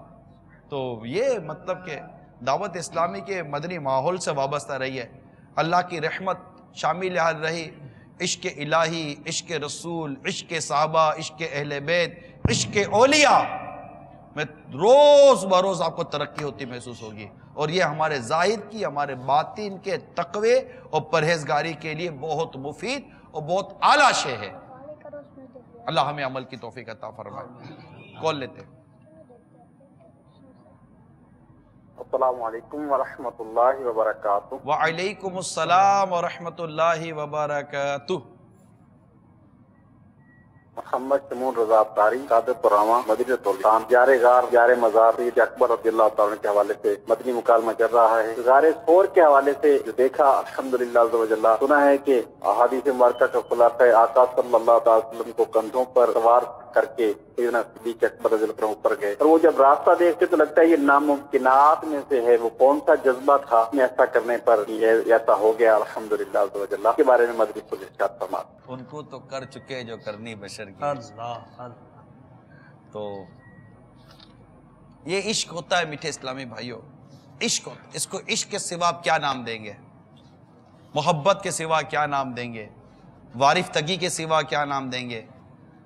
اور اس کے علاوہ آپ اس کو کیا نام دیں گے کہ یہ آقا صلی اللہ تعالیٰ علیہ وآلہ وسلم کا کمال درجے کا عشق، کمال درجے کی محبت ہے، جو راہ بھی دکھاتی ہے، ہمت بھی دلاتی ہے، جذبہ بھی دلاتی ہے، اور بلندی بھی دلاتی ہے۔ قوت عشق سے ہر پست کو قوت عشق سے ہر پست کو بالا کر دے، دہر میں عشق محمد سے اجالا کر دے صلی اللہ تعالیٰ علیہ وآلہ وسلم۔ تو یہ غار ثور کے متعلق جو سوال بھی آ رہا ہے، یہ ایک اور سائل محترم نے بھی اس متعلق کچھ کہا، تو یہ جو سفر ہوا تھا یہ بھی رات کا وقت تھا، اور اس وقت جو کیفیت ہوئی ہوگی تو وہی عرض ہے کہ اس وقت صدیق اکبر رضی اللہ تعالیٰ عنہ کا یہ جو ٹھہراؤ تھا اور اس کو جو فیس کیا اس مسئلے کو، یہ اپنی مثال آپ ہے۔ اس کے علاوہ ایک اور آپ کی زندگی کا اہم ترین پہلو آپ کے سامنے بیان کروں، جس میں صدیق اکبر رضی اللہ تعالیٰ عنہ کا مسائل کا سامنا کرنا اور ٹھہرنا، اور ایک عرصے تک رکنا۔ ہمارے یہاں رکا نہیں جاتا، آتا ہے تو ہم فوراً اس کو لے کے چلتے ہیں اور مارا ماری کر دیتے ہیں۔ وہ ہے واقعہ افک، یعنی یہ اتنا نازک واقعہ ہے کہ نبی پاک صلی اللہ تعالیٰ علیہ وآلہ وسلم کا جو سفر تھا، غزوہ بنی مستلق سے جب واپسی تھی، اس کے بعد ام المومنین عائشہ صدیقہ رضی اللہ تعالیٰ عنہا کا وہ بچھڑ جانا، علیحدہ ہو جانا، وہ کسی وجہ سے قافلے سے الگ ہو گئیں اور قافلہ آگے نکل گیا۔ پھر آپ کا مکہ مکرمہ آپ کا پہنچنا، اور پہنچنے کے بعد پھر آپ کے متعلق منافقین کا بہتان کا انداز اختیار کرنا، بہتان لگانا، اور اس کو ایک ٹائم تک یہ چلتا رہا۔ اور سرکار صلی اللہ تعالیٰ علیہ وآلہ وسلم کی جو اس وقت کیفیت تھی وہ بھی کتابوں میں لکھی ہے، کئی صحابہ کرام علیہم رضوان کی جو کیفیات تھی وہ بھی کتابوں میں لکھی ہیں، سب لکھا ہوا ہے۔ مگر یہ یاد رکھیے گا کہ یہ بات جس پر کی گئی تھی نا، وہ صدیق اکبر رضی اللہ تعالیٰ عنہ کے لخت جگر ہے، آپ کی منظور نظر ہے، آپ کی نور نظر ہے، ہماری امی جان عائشہ صدیقہ رضی اللہ تعالیٰ عنہ۔ وہ جو وقت آپ نے جس تدبر کے ساتھ، تحمل مزاجی کے ساتھ گزارا، اور پھر اس پر بھی صلہ رحمی کا جو باب چلا، اور جن کے متعلق پتہ چلا کہ وہ بھی اس بہتان لگانے میں شامل تھے، اور آپ ان کی خیر خواہی کیا کرتے تھے، اور آپ نے ایک اپنے طور پہ، کیونکہ بہت بڑا اٹیمپٹ تھا نا، ایک بیٹی پر بات ہو جانا یہ کوئی معمولی بات نہیں ہوتی، اور آپ کا یہ کہنا کہ میں اب ان کے ساتھ یہ خیر خواہی والا معاملہ نہیں کروں گا، اس پر قرآن مجید کی آیت کا نازل ہونا، آپ کو فضل والا فرمانا، پھر آپ کو یہ ارشاد فرمانا معاف کرے درگزر سے کام لیں، اور آپ کا درگزر سے کام لینا، ان کے ساتھ معاملہ کنٹینیو کرنا، اللہ کے پیارے حبیب صلی اللہ تعالیٰ علیہ وسلم کا آپ کو اللہ تعالیٰ کا فرمان سنانا، یہ اتنا خوبصورت انداز، ایک خوبصورت یہ ایک وہ رہا کہ اس کے جو نتائج نکلے وہ دیکھیے کہ آج بھی قیامت تک جب یہ قرآن کی تلاوت ہوتی رہے گی، میری امی جان ام المومنین عائشہ صدیقہ کے رتبے کا خطبہ پڑھا جاتا رہے گا، آپ کی شان بیان کی جاتی رہے گی، اور اسی شان کو بیان کرتے کرتے صدیق اکبر رضی اللہ تعالیٰ عنہ کی شان بھی بیان ہوتی رہے گی۔ پھپھی سے ہاتھوں سلو کر لیا، امیر علیہ سنت کا رسالہ جو ہے اس میں یہ واقعہ لکھ دیا ہوا ہے سر، یہ واقعہ اس میں بھی ہے، نیکی کی دعوت میں بھی، نیکی کی جی دعوت اس میں بھی پورا واقعہ امیر علیہ سنت نے نقل کیا ہے، تو وہاں بھی دیکھا جا سکتا ہے۔ اب یہ کہ کبھی کوئی گھر پر، خاندان پر اس طرح کی بات آتی ہے نا میٹھے اسلام بھائی، اپنی ذات پر، یاد رکھیے گا جلد بازی مت کریں، تحمل مزاجی سے کام لیں، ہمیشہ یاد رکھیں جب بھی گرم پتیلی پکڑیں گے ہاتھ جل جائے گا. برتن کو ٹھنڈا ہونے دیا کریں. بعض لوگوں کی عادت ہوتی ہے گرم بیس میں کود پڑتے ہیں, خود بھی جلتے ہیں, دوسروں کو بھی چنگاریاں اڑا دیتے ہیں. ہمیشہ کوشش کریں کہ معاملے کو تحمل مزاجی کے ساتھ, تدبر کے ساتھ حل کریں. مثال کے طور پر آپ کو آپ کے بیٹے کے بارے میں کچھ پتہ چلا, خدا نہ خواستہ کوئی کمزور بات پتہ چلی, فوراً آپے سے باہر رو کر او ہی نکل جا, ماروں گا, دے لاتے ڈھوسے ٹھوسے دھکا مارا, وہ نکلا گھر سے باہر. پھر ڈھونڈتے ڈھونڈتے نکلے میرا بیٹا کہاں چلا گیا. اب بھائی تھوڑا سا رکتے, صبر کرتے, موقع کا انتظار کرتے. اگر نرمی سے سمجھانا ہے تو نرمی سے کب سمجھانا ہے, اگر سختی کی جہاں شریعت نے اجازت دی ہے اور جتنی اجازت دی ہے اگر وہ کرنا ہے تو کہاں کرنا ہے, کیسے کرنا ہے, ان تمام چیزوں کو دیکھیں. خود امام غزالی علیہ رحمۃ اللہ الوالی نے یہ مضمون عطا کیا ہے, یہ مدنی پھول عطا کیے ہیں کہ ہر بات پر اولاد کو نہ ٹوکے, ٹھہرا رہے, جمع کرے, پھر ایک وقت آئے گا تھوڑا موقع دے کر پھر کہا جائے. بعض اوقات بعض بات کریں, یعنی اسلامی بہنوں کو گھر میں جیسے ہی کوئی وہ شام کو آیا بیچارہ تھکا آ رہا تھا, وہ پہلے سے بھری ہوئی بیٹھی ہوئی ہے, اتنا سارا مرتا کہ برتن بھر کر باتیں رکھی ہوئی ہے, جیسے آیا فوراً وہ اپنی باتوں کا برتن اٹھایا اور اس کے اوپر ڈھیل دے ڈھا کر کے.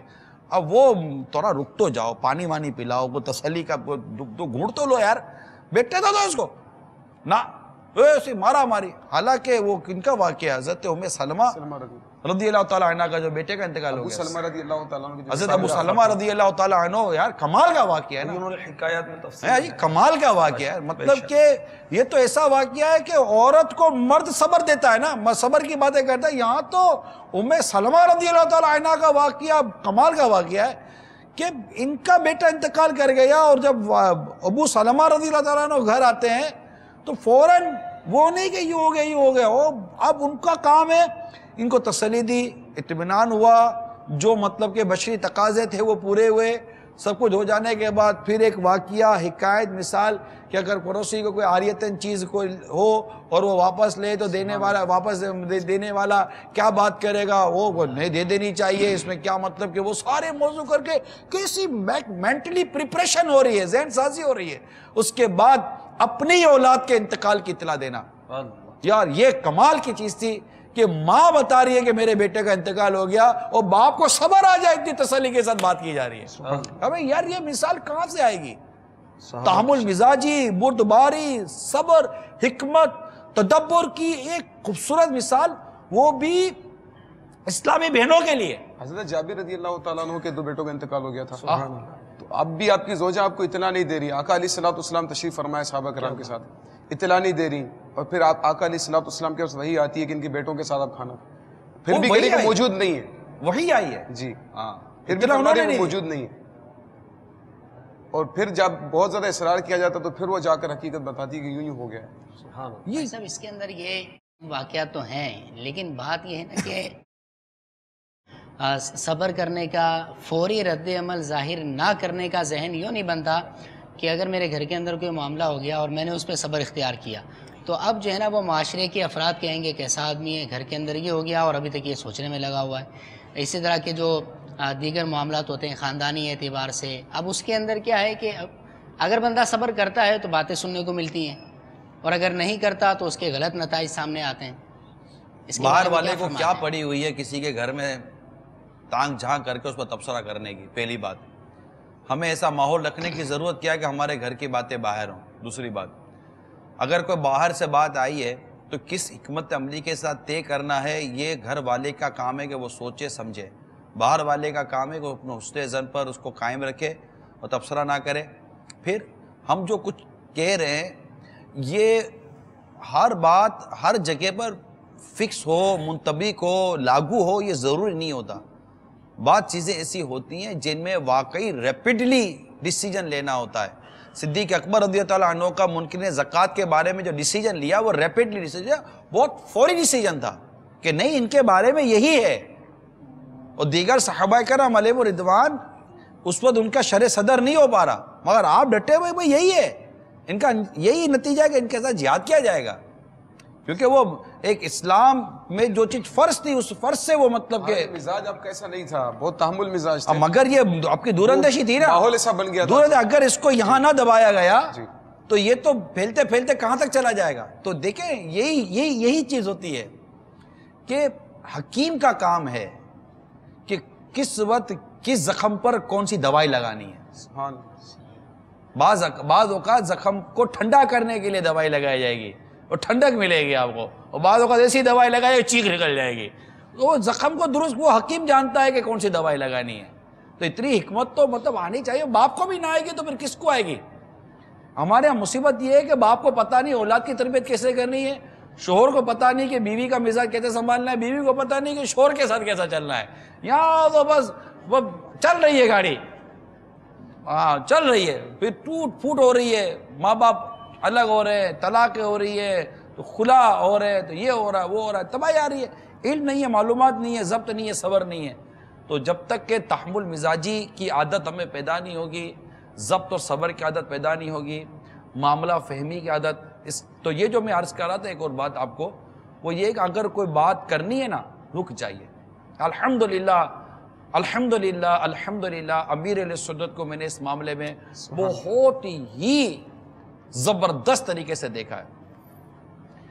یعنی یوں کہ جب کر کوئی مجھ سے جیسے کوئی بات کرنی ہے، ان سے کوئی بات کرنی ہے، اور جب سامنا ہوگا تو ڈائریکٹ بات نہیں کر دیں گے. سامنے والے کو پہلے تھوڑا سا تسلی ہوگی، بیٹھیں گے، یہ ادھر ادھر کی بات ہوگی، ایسا لگے گا اس کو پہلے کچھ خالی کرنا ہے تو پہلے اس کا خالی ہو جائے گا، یہ سب ہو جائے گا. پھر کبھی جا کر بڑی تسلی کے ساتھ ذہن بنا کر ماحول دے کر پھر بات کریں گے تو وہ بات ایسی آتی ہے نا مدینہ مدینہ ہو جائے گا. آپ نے دیکھا ہوگا بعض اوقات کہتے ہیں یار آپ کو میں نے کہہ تو دیا تھا. ارے بھائی کب کہا تھا؟ ارے آپ کو کہا تھا نا. ارے کب کہا؟ وہ نہیں آپ وضو کے لیے جا رہے تھے، میں وضو کر کے آ رہا تھا، سیڑھی پر تو بات ہوئی تھی ہماری. ابے یار اس پر جماعت کی پڑی گئی تھی، میں آپ کی بات سنتا نہیں، بات تو کرتی تھی نا آپ سے.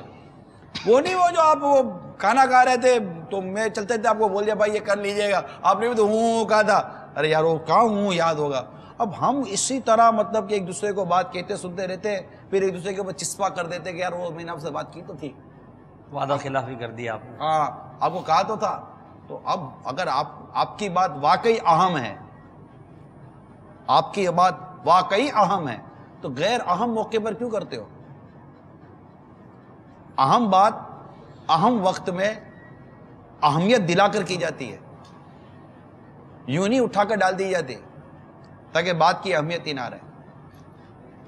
الحمدللہ ہمارے صدیق اکبر رضی اللہ تعالیٰ عنہ کی یہ مبارک شان جو آپ کے سامنے ہم نے بیان کی، تحمل مزاجی اور مسئلے کو دیکھنا، ضبط اور صبر کے ساتھ اس کو فیس کرنا، پھر اس کا حل نکالنا، یہ آپ کی بہترین خصوصیات کا ایک حصہ ہے. آئیے کال سنتے ہیں. السلام علیکم ورحمۃ اللہ وبرکاتہ. وعلیکم السلام ورحمۃ اللہ وبرکاتہ. حاجی صاحب الحمدللہ محمد کاشف اتاری اس وقت مدینۃ المنورہ میں موجود ہوں. الحمدللہ آج یہاں پہ حاضری نصیب ہوئی اور الحمدللہ ہم نے سیدنا صدیق اکبر رضی اللہ تعالیٰ عنہ کے نام کی نیاز بھی تقسیم کی. آپ دعا فرمائے کہ یہاں جو گھڑیاں باقی رہ گئی ہیں اللہ تعالیٰ ہمیں باادب رہنا نصیب فرمائے، اور اللہ تعالیٰ سیدنا صدیق اکبر رضی اللہ تعالیٰ عنہ جیسا سچا عشق رسول ہمیں عطا فرمائے. دعا فرمائے کہ اللہ تعالیٰ بار بار باشوق مدینہ شریف کی حاضری نصیب فرمائے. السلام علیکم ورحمۃ اللہ وبرکاتہ. وعلیکم السلام ورحمۃ اللہ وبرکاتہ. پلٹتا ہے مسافر تو اس سے کہتا ہے نصیب اس کا. پلٹتا ہے مسافر تو اس سے کہتا ہے نصیب اس کا. ارے غافل قضا بہتر ہے یہاں سے پھر کے جانے سے. ارے غافل قضا بہتر ہے یہاں سے پھر کے جانے سے.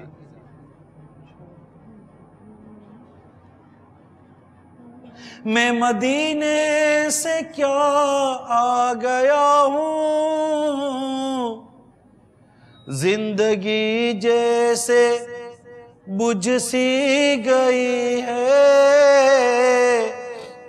زندگی جیسے بجھ سی گئی ہے، گھر کے اندر فضا سونی سونی، گھر کے باہر سما خالی خالی، گھر کے اندر فضا سونی سونی، گھر کے باہر سما خالی خالی ہے۔ رخصت قافلہ کا شور گش ہمیں اٹھائے گی، رخصت قافلہ کا شور گش سے ہمیں اٹھائے کیوں، سوتے ہیں ان کے سائے میں کوئی ہمیں جگائے کیوں، بار نہ تھے حبیب کو پالتے ہی غریب کو، روئیں جو اب نصیب کو چین کہو گوائیں کیوں، سنگے درے حضور سے ہم کو خدا نہ صبر دے، جانا ہے سر کو جا چکے دل کو قرار آئے،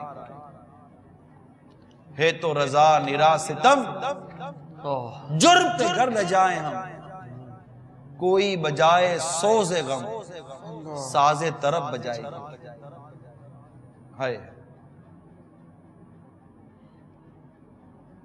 کیا بیتتی ہے اس پر جو مدینہ چھوڑتا ہے، ایک عاشق، عشق کی باتیں ہیں، مدینہ چھوڑنا یہ عاشق کے لیے بہت ہی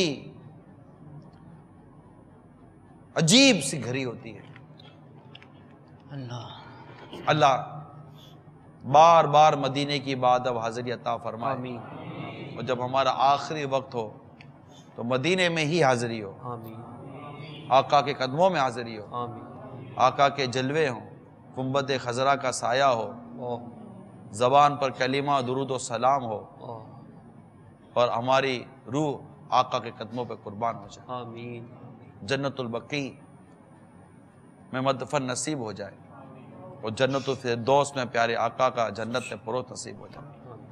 مٹی نہ ہو برباد پس مرگ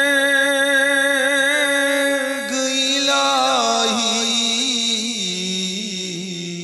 جب خاک اڑے میری مدینے کی ہوا ہو، جب خاک اڑے میری مدینے کی ہوا ہو۔ صلو علی الحبیب صلی اللہ تعالی علیہ وسلم۔ ایک کال اور سنا دے۔ السلام علیکم ورحمۃ اللہ وبرکاتہ۔ وعلیکم السلام ورحمۃ اللہ وبرکاتہ۔ محمد عدیل اتاری لیاقت آباد کراچی سے عرض کر رہا ہوں۔ حاجی صاحب، آپ کی بارگاہ میں عرض یہ ہے کہ آج آپ نے جو گفتگو فرمائی فیصلہ کرنے کے حوالے سے، الحمدللہ رب العالمین بہت ہی سیکھنے کو ملا اس حوالے سے، اور میں نے نیت کی ہے کہ انشاءاللہ عز و جل آئندہ فیصلہ کرنے سے پہلے کچھ ٹھہر کر اس پر غور و فکر کر کے انشاءاللہ عز و جل فیصلہ کرنے کی کوشش کروں گا۔ حاجی صاحب، یہ ارشاد فرمائیے کہ حضرت سیدنا صدیق اکبر رضی اللہ تعالی عنہ کے وصال شریف کا دن ہمیں کس طرح منانا چاہیے؟ ہمارے لیے دعا مغفرت فرما دیجیے، جزاکم اللہ خیرہ۔ السلام علیکم ورحمۃ اللہ وبرکاتہ۔ وعلیکم السلام ورحمۃ اللہ وبرکاتہ۔ مدنی مذاکرہ دیکھ کر منانی چاہیے، علم دین سیکھتے ہوئے منانی چاہیے۔ ان کا جو یوم وصال ہے، یوم عرس ہے، یوم صدیق ہے، تو یہ اس طرح منانا چاہیے، اور اللہ توفیق دے تو کم از کم 26 گھنٹے کے لیے فیضان مدینہ میں آ جانا چاہیے۔ مدنی چینل دیکھتے ہوئے مدنی دعوت دیتا ہوں، فیضان صدیق اکبر پڑھتے ہوئے، فیضان صدیق اکبر رضی اللہ تعالیٰ عنہ پڑھ کر منانا چاہیے۔ نگران شورا کا ہی بیان ہے غالباً، وہ صدیق اکبر کا حسن اخلاق وہ سنتے ہوئے گزار لیں۔ تو یہ مطلب مختلف انداز ہیں، قرآن پاک کی تلاوت کر کے ان کو اِصال ثواب کیجئے، سورہ یاسین کم از کم ایک بار پڑھ کر صدیق اکبر رضی اللہ تعالیٰ عنہ کو اِصال ثواب کر دیجئے۔ سب اس میں یہ بھی ارشاد فرمائیں کہ یہ تو آپ نے کچھ چیزیں ارشاد فرمائی ہیں اسلامی بھائیوں کے لیے، اسلامی بہنیں گھروں کے اندر یہ دن کیسے گزاریں؟ اسلامی بہنیں اس میں جو کام اسلامی بہنوں کے کرنے کے وہ کریں، مدنی مذاکرہ دیکھیں اول تاخیر، اور فیضان صدیق اکبر کتاب کا مطالعہ کریں. ان کے لیے یہ بھی ہے، جن کے لیے ممکن ہے وہ روزہ رکھ لیں. عاشق اکبر رضی اللہ تعالیٰ عنہ امیر سنت کا رسالہ ہے، اس کو پڑھ لیا جائے. اس دن خصوصیت کے ساتھ گھر درس دیا جائے. فاتحہ کا اہتمام، جی فاتحہ نیاز کا اہتمام، فاتحہ. یہ تو تقریباً تمام عاشقان صدیق اکبر رضی اللہ تعالیٰ عنہ کو چاہیے کہ جو بھی آپ کو اللہ توفیق دے، کچھ نہ کچھ نیاز کر کے صدیق اکبر رضی اللہ تعالیٰ عنہ کو ایصال ثواب کر دیا جائے. چلے جو گھر میں پکائے، وہ گھر میں جو پکائے وہ بھی رکھ کر اس میں فاتحہ کر کے اس کا ثواب صدیق اکبر رضی اللہ تعالیٰ عنہ کو ایصال کر دیں. میری مدنی التجا ہے کہ کم از کم 3 دن کا مدنی قافلہ، اس کی بھی نیت لازمی طور پر کریں. اللہ تعالیٰ آپ کو آپ کی اچھی نیتوں پر ثواب عطا فرمائے، اور ہمیں صدیق اکبر رضی اللہ تعالیٰ عنہ کے فیضان سے مالا مال فرمائے. فیصلے کی بات ہوئی تھی، تو فیصلہ کرنے کے مدنی پھول رسالہ مکتبے سے شائع ہوا، یہ بھی شائع ہوا. تو اس کا مطالعہ کیا جائے تو اس میں بھی وہ ایک تربیت ہے کہ ہم فیصلہ کس طرح کریں. اور مگر یہاں آخر میں یہ عرض کر دو، مسئلہ آئے، مصیبت آئے، پریشانی آئے، اس میں تحمل مزاجی سے کام لے. یہ آج کے جو ہمارا جو مدنی مکالمہ تھا، اس کا جو بنیادی جو مدنی پھول ہے نا، وہ یہ تھا کہ وہ بلا وجہ جلد بازی کرنے کے بجائے اور بالکل وہ ہاتھ پیر بندے چھوڑ دیتے ہیں، اس کے بجائے ہمت کیجئے. اگر آ جاتی ہے بعض اوقات انسان کے اختیار میں بھی نہیں ہوتا، ایسی پریشانی آ جاتی ہے اختیار میں نہیں ہوتا، وہ ایک بشری تقاضے ہیں. اس کے علاوہ کوشش کرنی چاہیے کہ اپنی ویل پاور یوز کریں، اپنا سیلف کانفیڈنس کو یوز کریں، اور اچھے مشیر ساتھ رکھے جو اللہ سے ڈرنے والے ہیں. کس طرح یہ چیز پیدا کس طرح کرے اپنے اندر، تحمل اور یہ بردباری مطالعہ کرنے سے ہوگا. ایسے لوگوں کی سیرت پڑھیں، جیسے ابھی ہم نے فاروق صدیق اکبر رضی اللہ تعالیٰ عنہ کی سیرت بیان کی. خود سرکار صلی اللہ تعالیٰ علیہ وآلہ وسلم کی سیرت مبارکہ تحمل، بردباری، ضبط اور صبر، یہ کیا نہیں آقا صلی اللہ علیہ وآلہ وسلم کی سیرت میں. اسی طرح حسن اخلاق کتاب کا نام ہے، مکارم اخلاق کا ترجمہ کیا حسن اخلاق. اس کو دیکھیں، اس میں صبر، غصے پر قابو پانا، نرمی اور بردباری اور تحمل مزاجی کی اس میں حدیثیں لکھی ہوئی ہے، وہ پڑھیں تو انشاءاللہ تعالیٰ اس سے ذہن بنے گا. اور ایسی صحبت اختیار کریں کہ جو آپ کو ایسے موقع پر ہمت دلائیں. ہمت دلانے سے جو ہے نا وہ ہوتا ہے. یہ تو اسلامی بھائی کو بھی میں عرض کروں گا، ہمت دلانے کی، یار آپ تسلی رکھیں، ہو جائے گا. بڑے اچھے اعصاب کے مالک پر بھی جب پڑتی ہے تو بعض اوقات ہاتھ پیر پھول جاتے ہیں، یہ بھی ہوتا ہے. اس میں اگر کوئی ایسا آپ کو مطلب ملا ہوا ہے نا رہنما، یا کوئی ایسا آپ کو رفیق ملا ہوا ہے جو اس وقت آپ کو باقی تسلی دے، یار میں ہوں نا، آپ کو ٹینشن نہیں ہے. کوئی بھی ایسی جھوٹ نہ ہو، جھوٹا مبالغہ آرائی نہ ہو، سچی اور ستھری اور تسلی بھری بات اس سے کی جائے تو اس سے بھی سامنے والے کو تھوڑی سی ہمت آ جاتی ہے، ضبط آ جاتا، صبر آ جاتا ہے. یار کینسر کے مریض کو بھی ڈاکٹر بعض اوقات مطلب اچھی تسلی دے دیتے ہیں اور اس کو نارمل کرنے کی کوشش کرتے ہیں. تو اس طرح کی چیزیں ہو، گھر میں اگر ایسے مسائل ہوں تو ایک دوسرے کو وہ سپورٹ کریں، اس سے تحمل پیدا ہوگا. اب بیوی نے شور مچانا شروع کیا، یہ ہو گیا، وہ ہو گیا، بیڑا غرق ہو گیا، ستیہ ناس ہو گیا، وہ بھی ادھر منہ سر پر ہاتھ رکھ کے بیٹھا ہوا ہوگا کہ اب کیا ہو گیا. تو ایک دوسرے کو سپورٹ کریں، مورلی سپورٹ اس کو بولتے ہیں. آپ کے سلسلوں بیانات میں بار بار گھر پہ آ جاتے ہیں، ہم گھر پہ آ جاتے ہیں، بیوی یہ کرتی، بچے یہ کرتے ہیں، شوہر یہ کرتا ہے. یہ ہماری زندگی کا جزو لا ينفق ہے، نہ جدا ہونے والا حصہ ہے. گھر اگر سنور جائے نا، معاشرہ سنور جائے گا بے شک. کیونکہ جو معاشرے میں لوگ گھومتے ہیں نا وہ کسی گھر میں رہتے ہیں. صحیح. گھر کی تربیت کا معاشرے پر اثر پڑتا ہے. آپ بچپن سے بچے کی تربیت تحمل مزاجی، ضبط و صبر کے ساتھ کریں، کیا وہ روڈ پر لڑے گا؟ کیا وہ ماردھار کرے گا؟ غصے پر قابو پانے پر آپ اس کی تربیت کرے گا تو کیا وہ قتل و غارت گیری کرے گا؟ گھر کا اثر مین ہے. گھر کی تربیت کا بہت گہرا اثر ہوتا ہے. ام المومنین عائشہ صدیقہ رضی اللہ تعالی عنہا کی گھر میں تربیت کیسی تھی کہ سرکار صلی اللہ علیہ وسلم کی صحبت سے کیسی برکتیں لیتی چلی گئی. یہ گھر کی تربیت تھی. یہ والد صاحب کو دیکھتی تھی کہ ایک کیسا تعلق جوڑ کر رکھے ہوئے سرکار صلی اللہ تعالی علیہ وسلم کے ساتھ. پھر جب خود حاضر ہوتی ہیں نکاح کے بعد تو پھر جو خود انہوں نے لینا شروع کیا تو یہ تب تربیت ہی تو تھی. ایسی تربیت ہوئی کہ آپ نے صحابہ کی تربیت کی. مجتہدہ، مفتیہ، عالمہ، مفسرہ، محدثہ، کیا شانیں پائیں. ان کے متعلق پڑھیں. فیضان عائشہ صدیقہ رضی اللہ تعالی عنہ کتاب کا نام ہے، موطۃ المدینہ نے شائع کی ہے. انشاءاللہ تعالی بہت وہ ملے گا. اب جیسے سیدنا جابر رضی اللہ تعالیٰ عنہ کے گھر کا واقعہ بیان کیا گیا، ام سلمہ رضی اللہ تعالیٰ عنہ کا واقعہ بیان کیا گیا، اسی طرح صدیق اکبر رضی اللہ عنہ کے متعلق واقعہ افک بیان کیا گیا. اس وقت ام المومنین عائشہ صدیقہ رضی اللہ تعالیٰ عنہ کا جو ضبط اور صبر اور تحمل مزاجی تھا، جو ان کی جو انہوں نے اس وقت مظاہرہ کیا اپنی استقامت کا، وہ ساری چیزیں ہیں. یہ ہمیں بہت ساری چیزیں بچائیں گی. آپ کے لڑائی جھگڑے، بہت سارے فتنے فساد کی جڑ کاٹ کر رکھ دیں گی. یہ انشاءاللہ تعالی اگر اس پر عمل شروع ہو گیا تو اللہ عمل کرنے کی توفیق عطا فرمائے. آمین بجاہ نبی الامین صلی اللہ تعالی علیہ وآلہ وسلم. مل کر اپنے عزم کا اظہار کریں، غیبت کے خلاف جنگ جاری، نہ غیبت کریں گے نہ غیبت سنیں گے انشاءاللہ. محبتوں کے چور چغل خور، شیطان کے خلاف جنگ جاری، جھوٹ کے خلاف جنگ جاری رہے، مسجد پر تحریک جاری رہے، اکثر نظریں جھکی رہیں گی، حیا سے نظریں جھکی رہیں گی، سر پر امامہ سجا رہے، رخ پر داڑھی سجی رہے، سر پر زلفیں سجی رہے. صلو علی الحبیب صلی اللہ علیہ محمد. یا رسول اللہ تیرے چاہنے والوں کی خیر، الصلاۃ والسلام علیک یا رسول اللہ، الصلاۃ والسلام علیک یا حبیب اللہ.